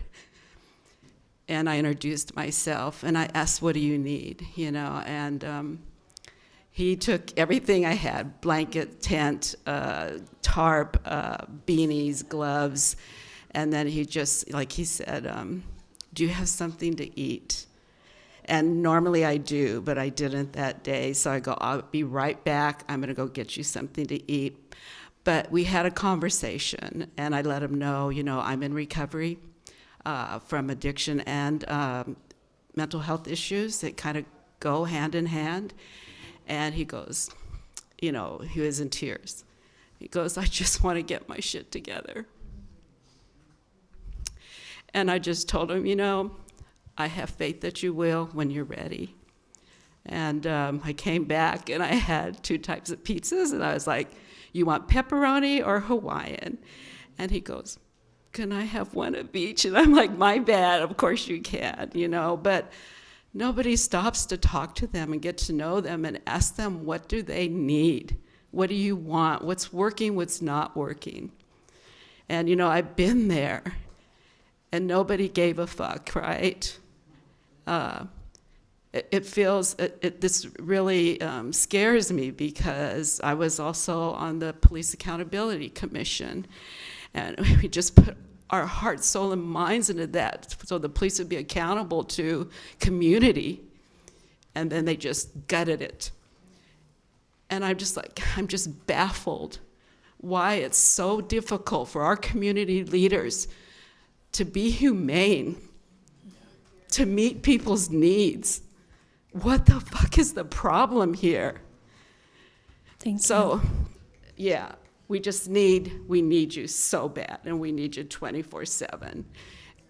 Absolutely funded. Thank you.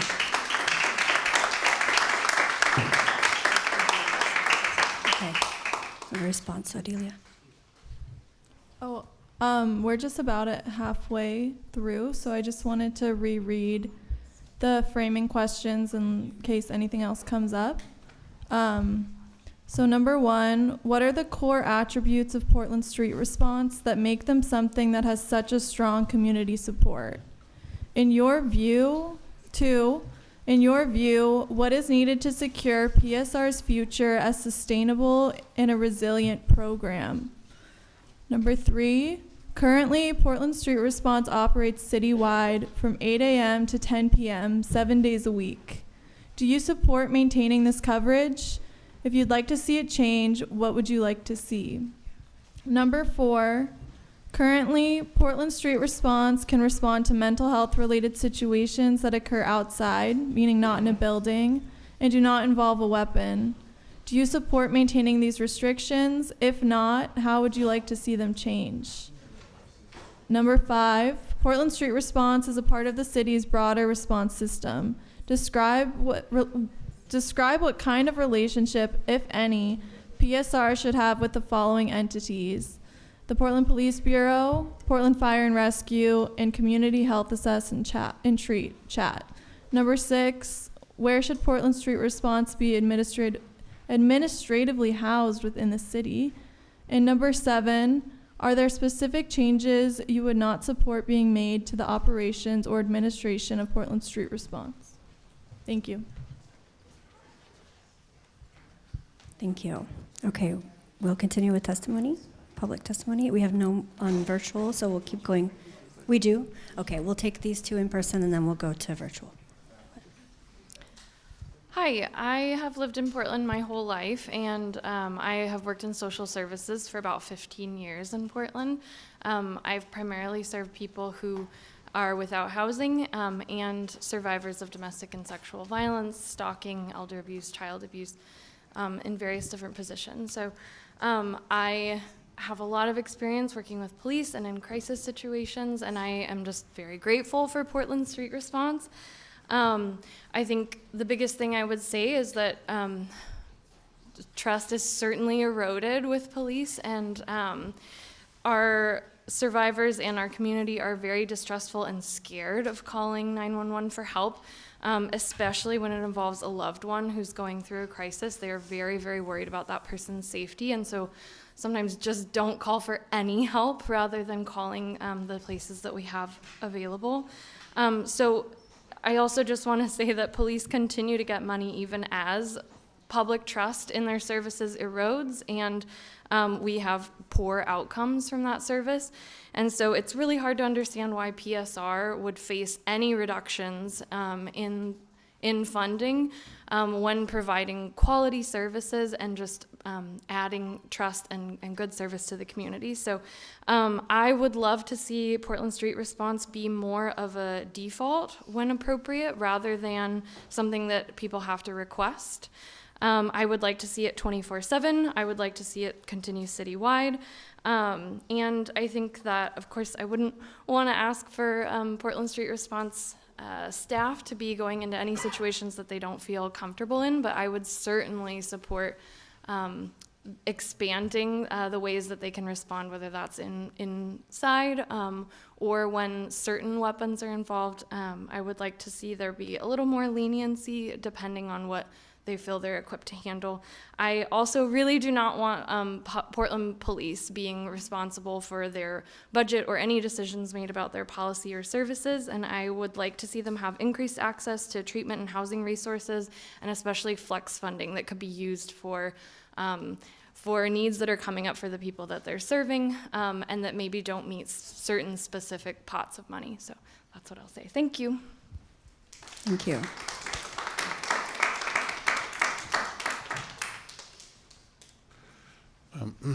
Hi, I'm Joe Rowe.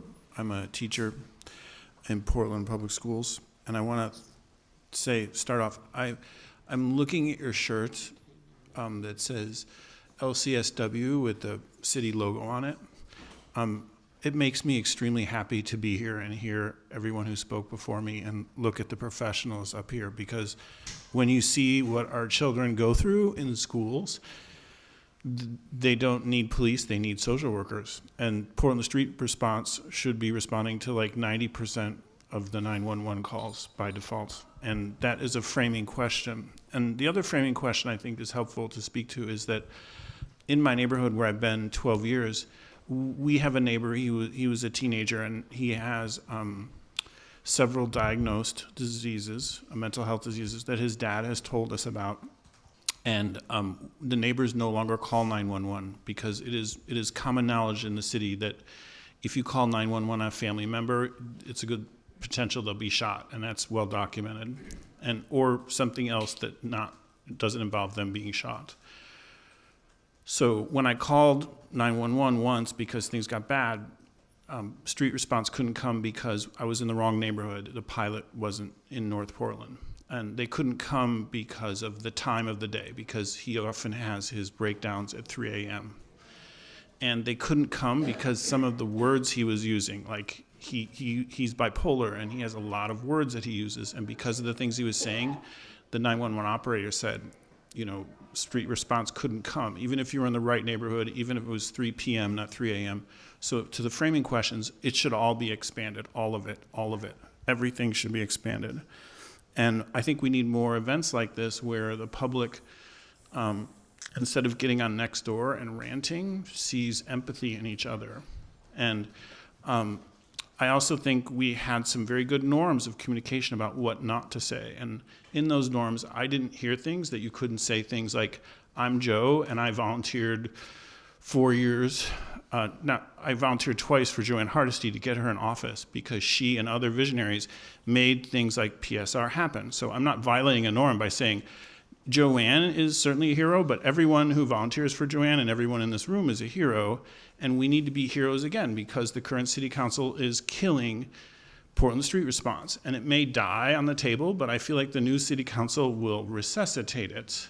So I think we need to speak outside of just this machinery of our systems and say we all have to be door knockers, because candidates, they need money, they need door knockers, they need phone bankers. And I'm not breaking norms by saying that, but that is the reality that will keep Portland Street Response alive. So thank you.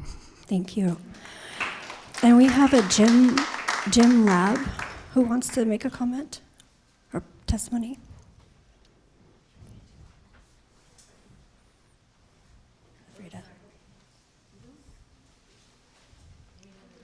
What is there, Jim? Could you ask that again? Yeah, is it Jim Lab or wants to make a comment?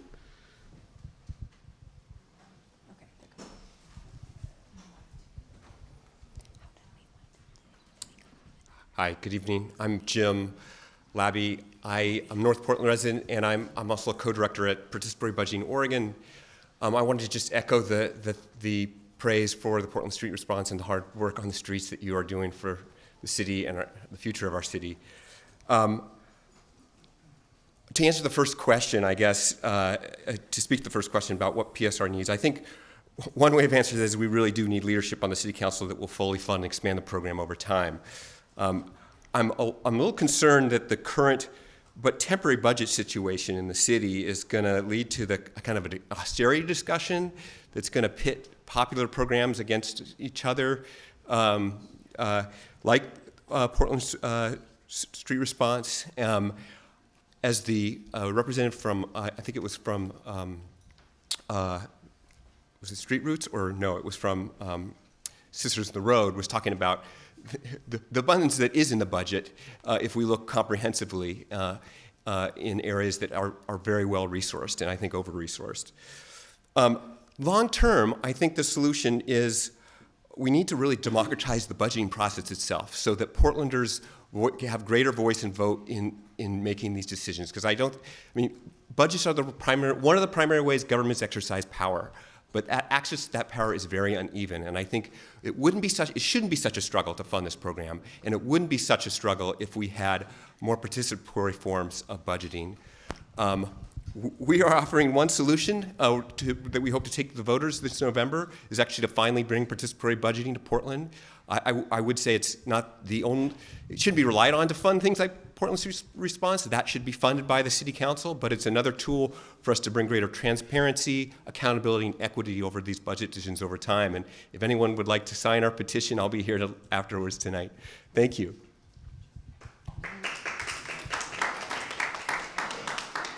All right. I want to thank everyone for the comments.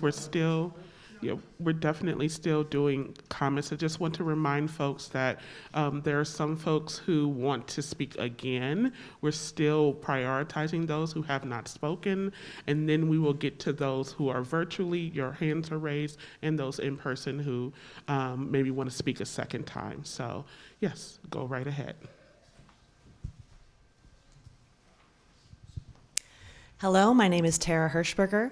I am also a teacher here in Portland, and something that is really important to me as an educator is to be trauma informed, meaning that I assume that any child I interact with, any adult, any person that I interact with has some traumas in their background and may have unmet needs, and that bad behavior or acting out is usually a result of a need not being met or feeling unsafe because of a trauma that has been activated. And so I think about applying that in terms of Portland Street Response. And I fully support funding and expanding Portland Street Response. And just think about how any child, any adult, any person with mental health issues, really anyone, absolutely everyone deserves to have support and not punishment, especially in those moments that are just really bad. I can speak for myself, and I'm sure all of us have had really terrible moments. And what we need in those moments is just to be seen, to be talked to be comforted, not to have a weaponized militant police officer responding to that moment of crisis. So I support the fully funding of Portland Street Response, and if that money is not there in the budget, then we need to reallocate from some other forms of funding. Like, we need to take money from the Portland Police and phase it into the Portland Street Response, because we need more of that sort of crisis response. I also support the program expanding to 24 hours, expanding its reach all over the city, and also for it to be independent from the police and fire departments. Thank you. Thank you. Hi, my name is John. A couple of things. I don't want to repeat what pretty much everybody has said. But of course, 24/7, I would like to see it be countywide. I don't know how to do that if it was under the city's control, obviously independent. A few things that may already occur, but that I would like to see, it's been mentioned, is mental health peers being in somewhat of like an advisor role, but then also like substance misuse or addiction peers, since there's so much overlap and there's so many people that struggle with mental health stuff that also have co-occurring that struggle with addiction. And I know that a lot of times the general public can't tell the difference between somebody that's having meth-induced psychosis and somebody that's struggling with mental illness. Somebody that has lived experience like me, 99% of the times I can tell the difference. So that's helpful.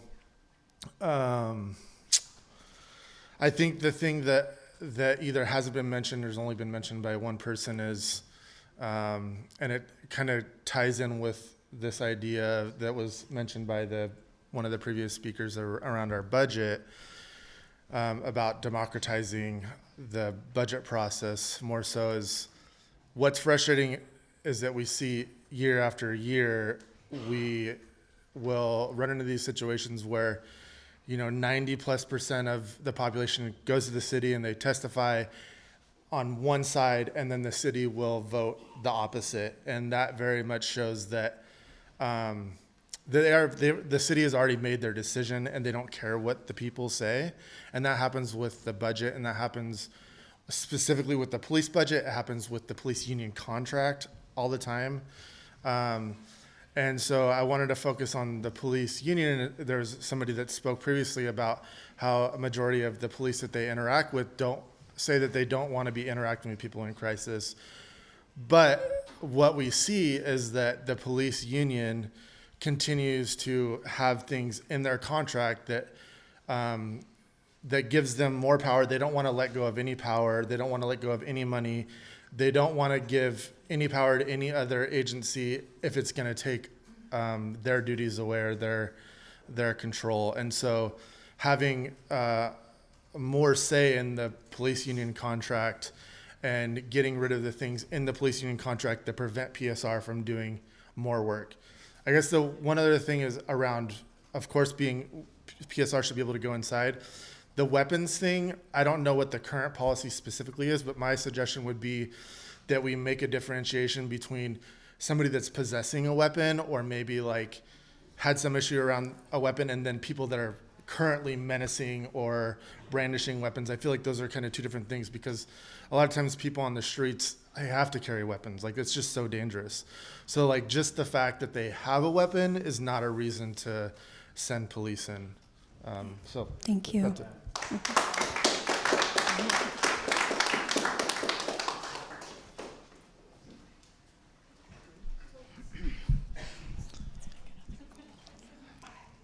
Hi, my name is Leo Rhodes, and I am a homeless advocate. I've been homeless off and on 30 years. I'm in housing now. But one of the things I do support this, having Portland response. But one of the things is I wish when I was on the streets we had this. There's a lot of times, I would have been considered mentally ill. And it's not that I'm mentally ill, it's just that I'm fed up with all of this bullshit that goes on with the city, the S&M kind of thing that goes on with the city, with the public of all homeless people are bad, all homeless people are drunks or druggies, criminals, all of this mentally ill. There's a lot of things I want to say, that's why it took a long time, but supporting this is great. I wish a lot of homeless people were here to see this and hear this, but a lot of them are just giving on up. If you don't have this, that's what's going on. They're dying. Mentally and physically, they're dying out there right now because they don't have that support. It should be 24/7 because homelessness isn't between 8 o'clock in the evening until, 6 o'clock in the morning, or in the daytime, I'm sorry. But, that's one of the things. It should be strong out there. And I kind of think this is ludicrous to do this because it should be a given. We shouldn't have to be fighting for this kind of stuff. This is ridiculous to come in and say, oh, well, we're going to cut this on off and support or not support you guys on outside. Housing first? Now, that is kind of a long-term goal. And my thing is about shelters in 10 cities right now. What are we going to do? You read my shirt, what it says, that's what I support. Everybody should have the rights, all these rights, out on the streets. But yet, we have to fight all the time. People, again, like I said, you can be physically strong, mentally strong out on the streets, but you will break down. And that's what's happening right now, especially with this part, the response. If it's not there, yeah, they're gonna give on up. And it's gonna be a lot worse than it is right now. And that's what you don't want. You don't want that to happen. You wanna help support these individuals out there, help them. And then when you talk about the infrastructure, you need a base. Right now, I don't think you have that base right now. You need a base, a strong base, and then you can build on top of that. When you start doing that, I'm gonna come back and I'll talk to you guys about it, what we really need. So thank you.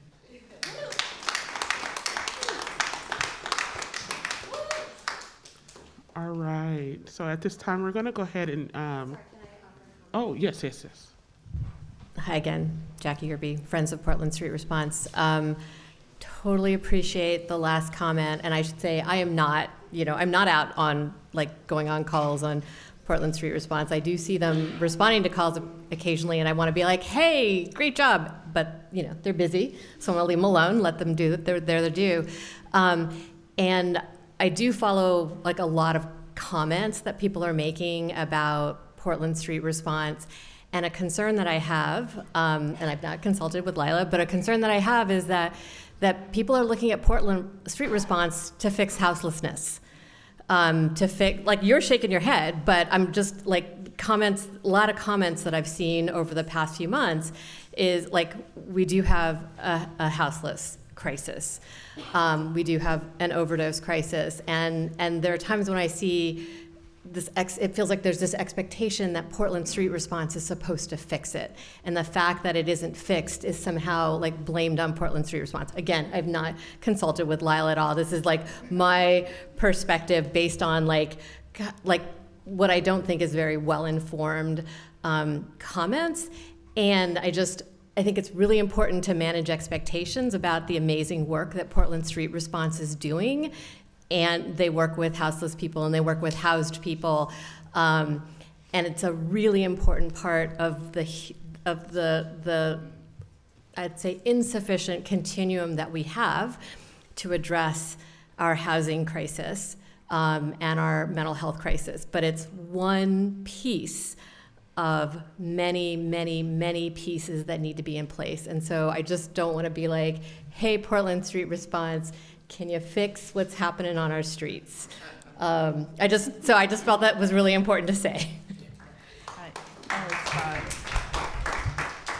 I feel like we did talk about that last time we spoke, because it's a serious thing. And I'm really here to talk about technical aspects of the program, boots on the ground stuff, because that's really what I do in my role, managing that piece.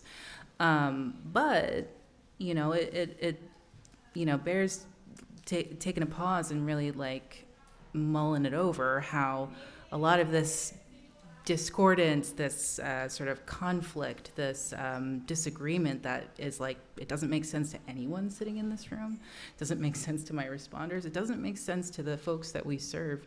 There are very contested understandings of about what makes people unwell, what leads to these outcomes that we are seeing folks suffering in so many compounding and layered ways. But I think from my vantage point, managing these teams and prioritizing the service, it's really important that folks aren't made to wait while we figure this out.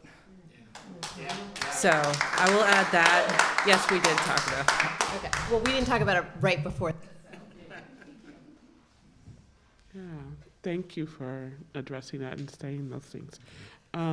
So we have a couple more comments here that we'll go virtually. But then also just know that this is the last call for comments. So if you wanted to make a statement virtually, please make sure you raise your hand. And in person, please join us in the queue. But we'll go ahead and go to Kat. Hi, thanks again. So, we talked about the budget. John brought up some things about the contract. I had put something in the comments of Zoom, but I'm realizing obviously that's a discourse all of its own. One of the things to help stabilize Portland Street Response would be looking at the Portland Police Association's contracts that talk about first responders. Back a couple of years ago, PPA raised that the PSR would respond to calls where police and fire historically responded, and that could trample or step on their toes via labor laws, and that after a union group had done certain work for years. So then that falls under collective bargaining. The collective bargaining agreement keeps a ceiling over Portland Street Response. If we want to expand, if we want to stabilize, if we want to ensure there's a future here, we also have to look at the contracts, not just the budget. The budget is very important because I believe it was Joanne Hardesty one time in City Council who said, show me your budget, I'll show you your priorities, and that it's a living, breathing document. A budget shows where a city's moral compass is pointing. So we need both to happen at the same time. We have to look at the things that are keeping PSR down and work on all of them at once. And that's a heavy lift, but that's the only way this program's going to expand and survive. Thank you, Kat. We have a couple new commenters in person, so we're going to go ahead and prioritize them, and then we'll jump back to virtual. Hello, my name is Meg, and I'm a Portland resident. And more importantly, more relevantly, I've got a pretty extensive background in working in insurance and Medicaid. And really my only comment is looking or hearing the explanations of why Medicaid isn't being utilized. It truly doesn't sound like accurate. I mean, I don't know of any sort of medical service who has discussed using Medicaid funds and not discussed collecting demographic information. That's how you bill insurance. It takes, I guess, a high degree of inference to assume that there was a discussion of Medicaid and no one thought you might need to collect that information. It's not hard. It's actually mandatory. Any sort of utilization of Medicaid is going to require it. So having PSR do it is the most rational thing. Thanks. Thank you. Yep. Go ahead.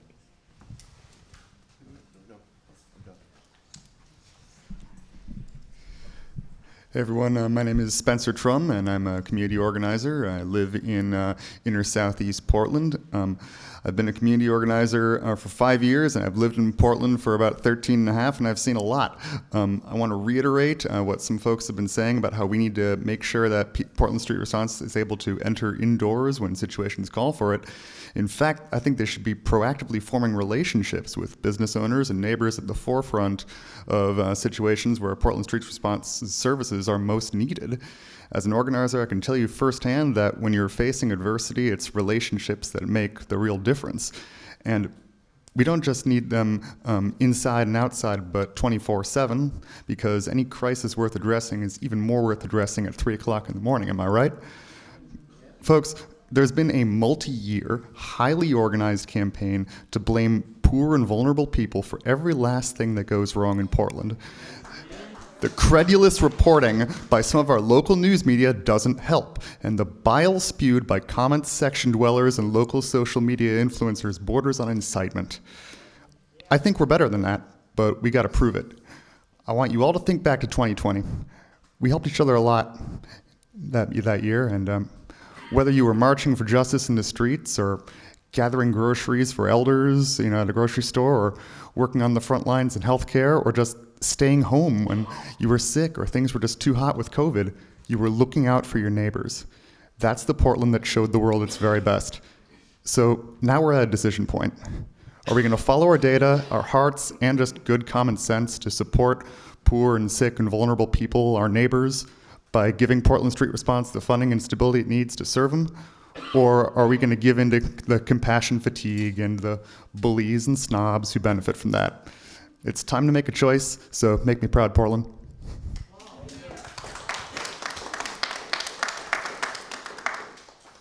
All right, we're going to turn virtual. Steph? Hello, team. My name is Steph Rouse, she, they, and I want to appreciate everyone for being part of this conversation this evening, and to Jackie's earlier comments regarding Medicaid. That is new information for me, so I'm appreciative for that.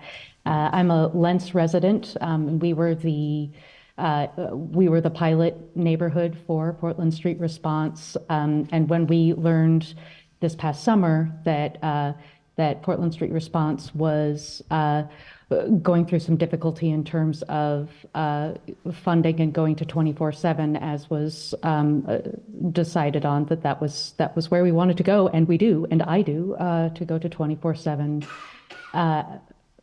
coverage. I went to a couple of community events in Lents with the initial petition from Friends of PSR, and the conversations just want to report back, had an overwhelming number of conversations with my fellow Lentals that they were, I'm saying, they didn't understand why the funding would be imperiled, and had strong feelings that it was positive for the neighborhood and wished it to be expanded. So wanted to share that from Lent's neighborhood. Also, I had just a conversation earlier this week that stuck with me, the difference between reaction and response. And I think in the last few years, we've definitely been in a reactive state. And I think the fact that PSR's name includes the word response, the difference is intentionality and a holistic look at what is the need and what is the response required in a specific situation. I also heard leadership from Lent's Fire Station 11 say that PSR is a part of an expanded toolkit for community safety, and that really resonated with me. So thank you for this opportunity.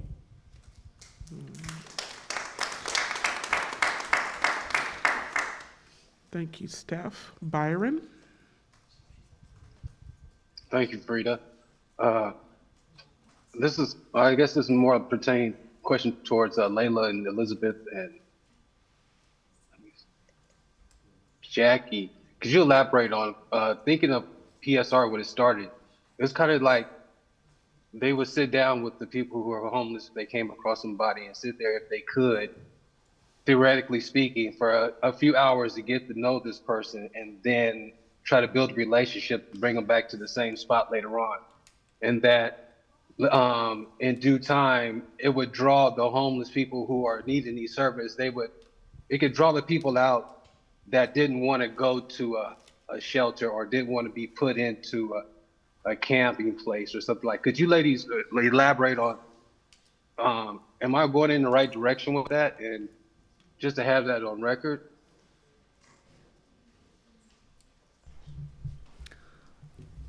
I'm not entirely clear on the question, but I can comment on what I think I heard. And I guess what I'll say is this.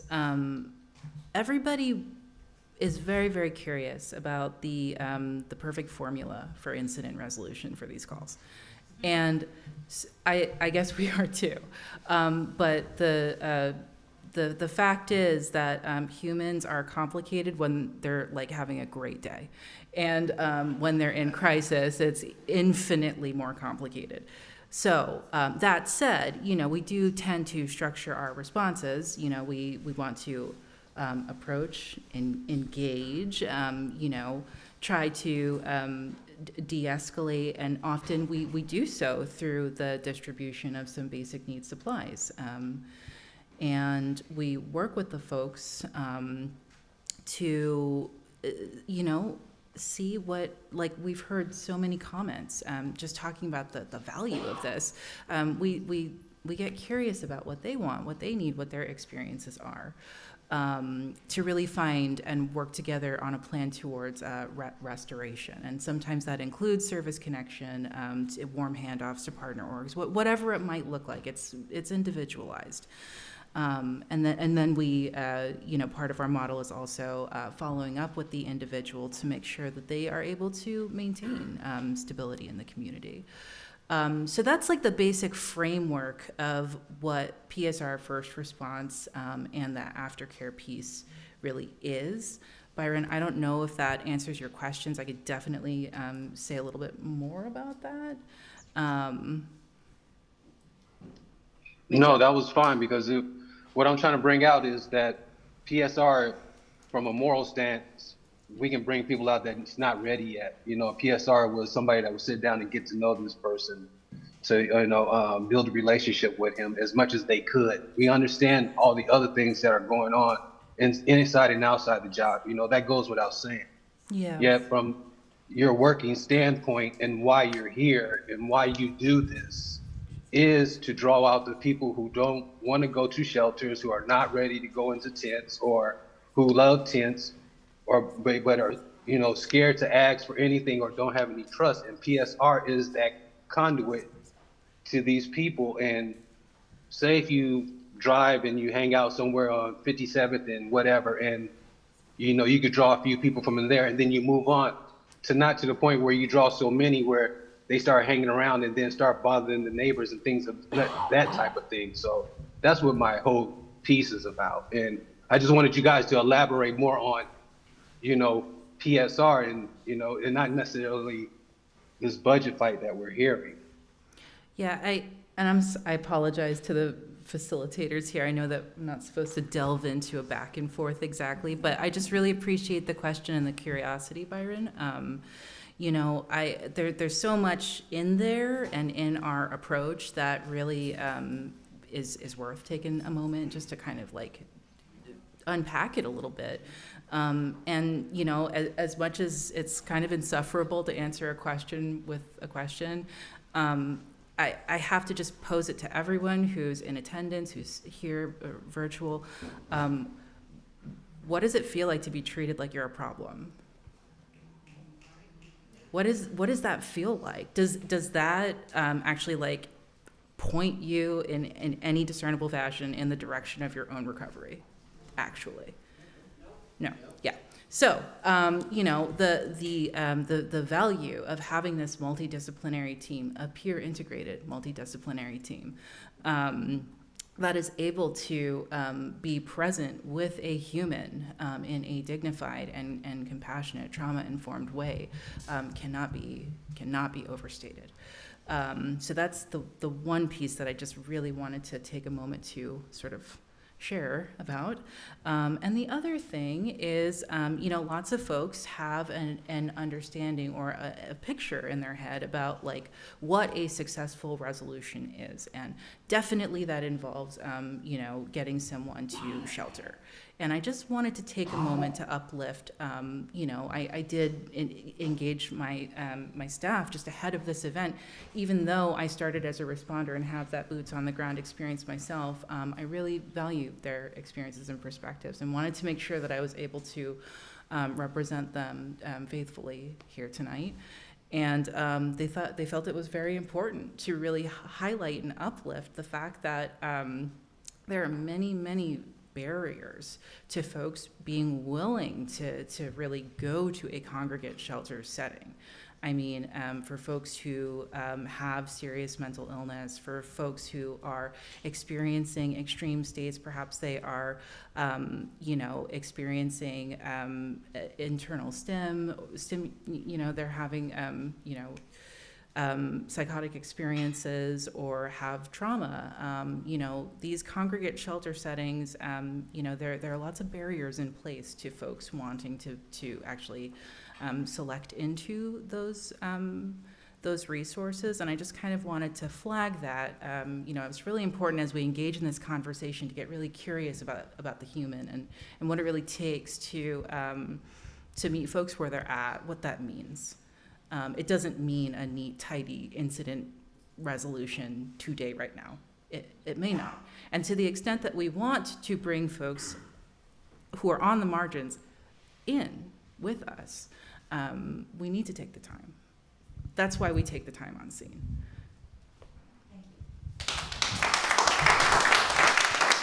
Thank you.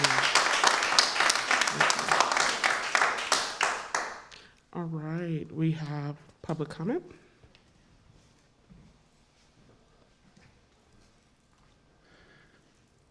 Bridge Crane again, and I actually kind of like where this has gone in the last few minutes, because what do I love more than Portland Street Response?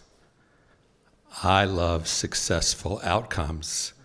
Portland Street Response is just a tool to help a person in crisis on a path to wellness, which is a hell of a difficult struggle the way we do things in Multnomah County.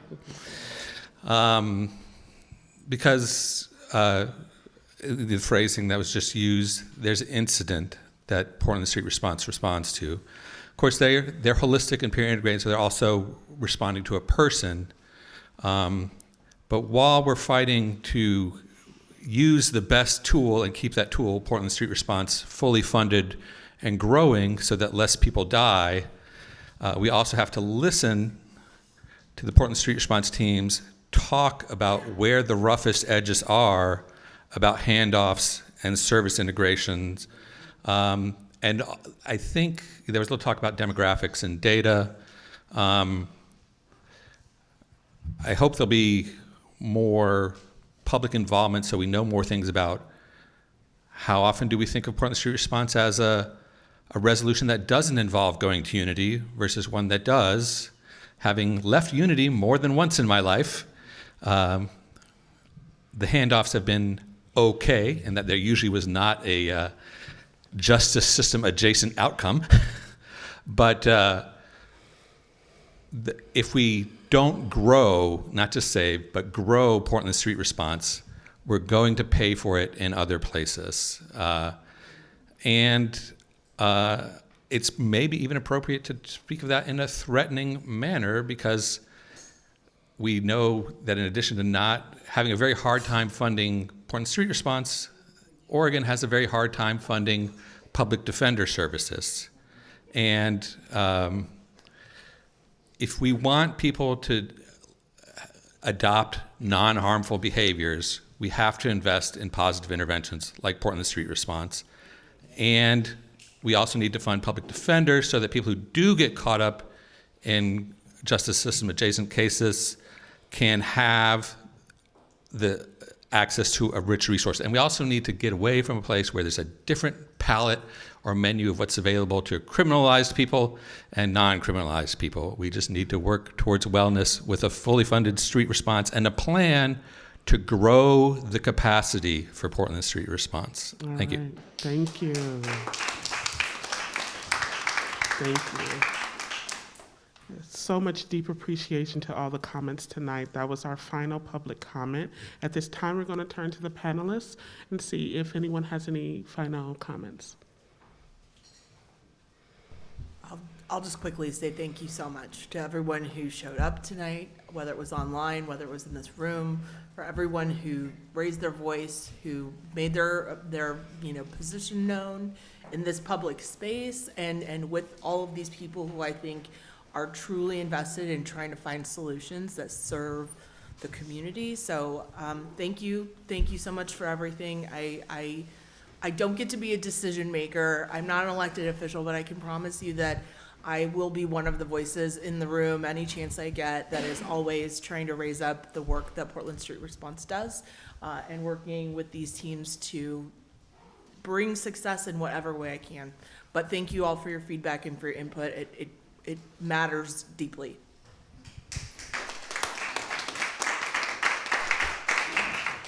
I'll just echo Stephanie in thanking everybody for the time and the thought you put into your comments today, especially for some of you who shared your personal experiences. I really, really appreciate everything that you guys have brought to us. I look forward to the PCCEP recommendations. I know that all the PCCEP members were listening as well, and they'll form those into recommendations that the city will then need to respond to, so that's great. A couple of the things that I heard is just making sure that Portland Street Response is fully funded, is 24/7. It's not an extensive list of everything that we heard tonight, but definitely heard the need to expand, right, and to make sure that it is fully funded. And the other thing I want to emphasize that I heard is the need to have trust with the community in public safety. I think it's really important as we move forward, as we become the public safety service area in whatever form that is, it's making sure that every Portlander feels safe. And that means something different to every person, right? And so I just wanted to let you know we are committed to that. And yeah, thank you.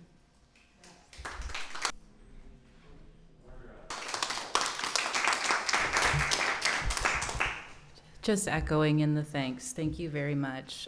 Super thoughtful comments. It's really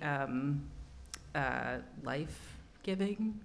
I feel like so many of us, especially public service or whatever you do, so often we're just staring into like the problems of our society, of our everything, right? Everything's a grind and a slog for so many of us. Things are hard.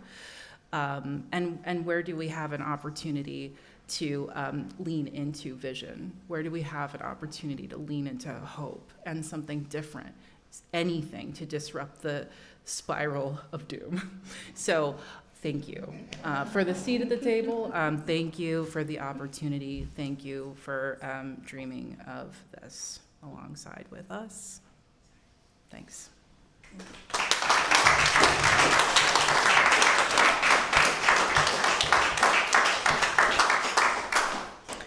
And I'll add my thanks. Thank you, PCCEP, for having us and doing this. I've participated in a lot of public processes, and I think this is by far the most kind of open and unfiltered one that I've participated in. And there have been times when we're like, wow, you're letting us do that?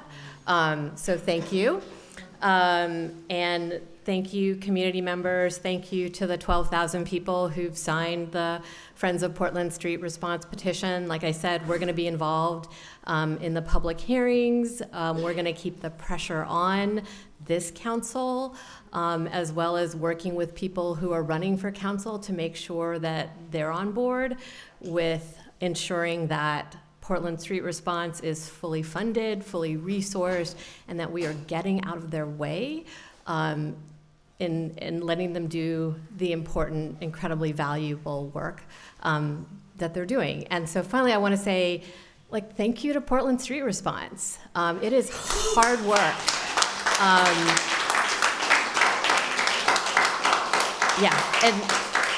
And the people that I've met, the people that I've heard of, want to be in these spaces, right? It is, yeah. And so I just really want to honor and support and do everything I can and hope that you'll join again with us at Friends of Portland Street Response to make sure that these people who are showing up for our most vulnerable are getting the support and resources that they need to do their jobs, and they're not having to stress about all the noise that's been out there for far too long.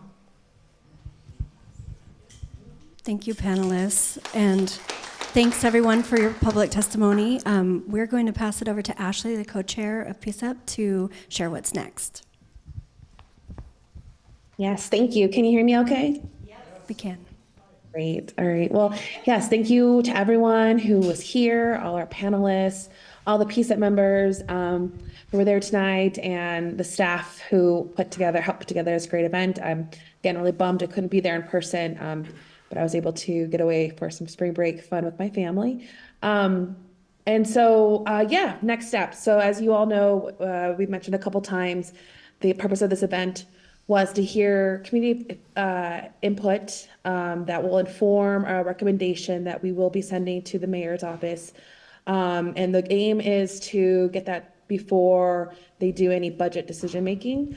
So we'll be working on that shortly here, and there'll be opportunities for you to listen in on the recommendation before we send it to the mayor's office. And so we'll keep you informed on that. One way to do that, I would suggest signing up for PCCEP, subscribe to PCCEP's emails. This is when you'll get updates about any events and ways to stay connected. And we've also heard this too tonight that while PCCEP is excited to take the input we heard tonight and inform a comprehensive and maybe more detailed recommendation to send to the mayor, the community still needs to show up within the budget process. So yes, making sure you make it to the listening community sessions that the city has put together in the month of April.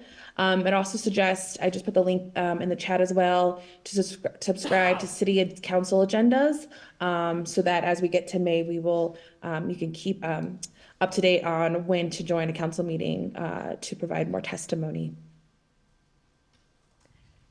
And yeah, we are, as we also noted earlier, we are looking for more PCCEP members, Portland Committee on Community Engaged Policing. We've got some really great goals this year, one of them being a codification of PCCEP so that if there is a life outside the settlement agreement, PCCEP will still be a valuable and cemented piece to community input on policing in the city. So please, if you can take this QR code, apply.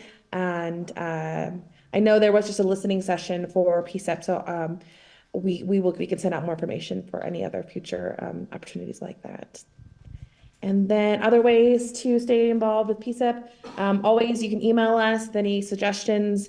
Follow us on Instagram and Twitter if you'd like. It's another way to find out about upcoming events. And yes, again, thank you to everyone who was able to make it today. We've had this forum before, so PCCEP is excited to bring forward a recommendation that has all the community input that you all provided today. All right. Thank you again, everyone. Appreciate everyone who was able to make it here in person, everybody who was able to join us virtually, all of our panelists, of course, our PCCEP members, facilitators, AV support. Also, we want to just remind folks that if you did not have the opportunity to make a comment, that you can still make a comment. You can submit your comment through our PCCEP email address at pcepinfo@portlandoregon.gov. That's still an opportunity. There are comment cards that are still outside on the main entrance if you would like to have a written comment and submit that. Again, one last plug, PCCEP is seeking new members, so please, if it tickles your fancy or heightens your interest, check it out. We're definitely interested in adding new members. Again, thank you again for such a very heart-centered and important meeting tonight. This meeting is adjourned.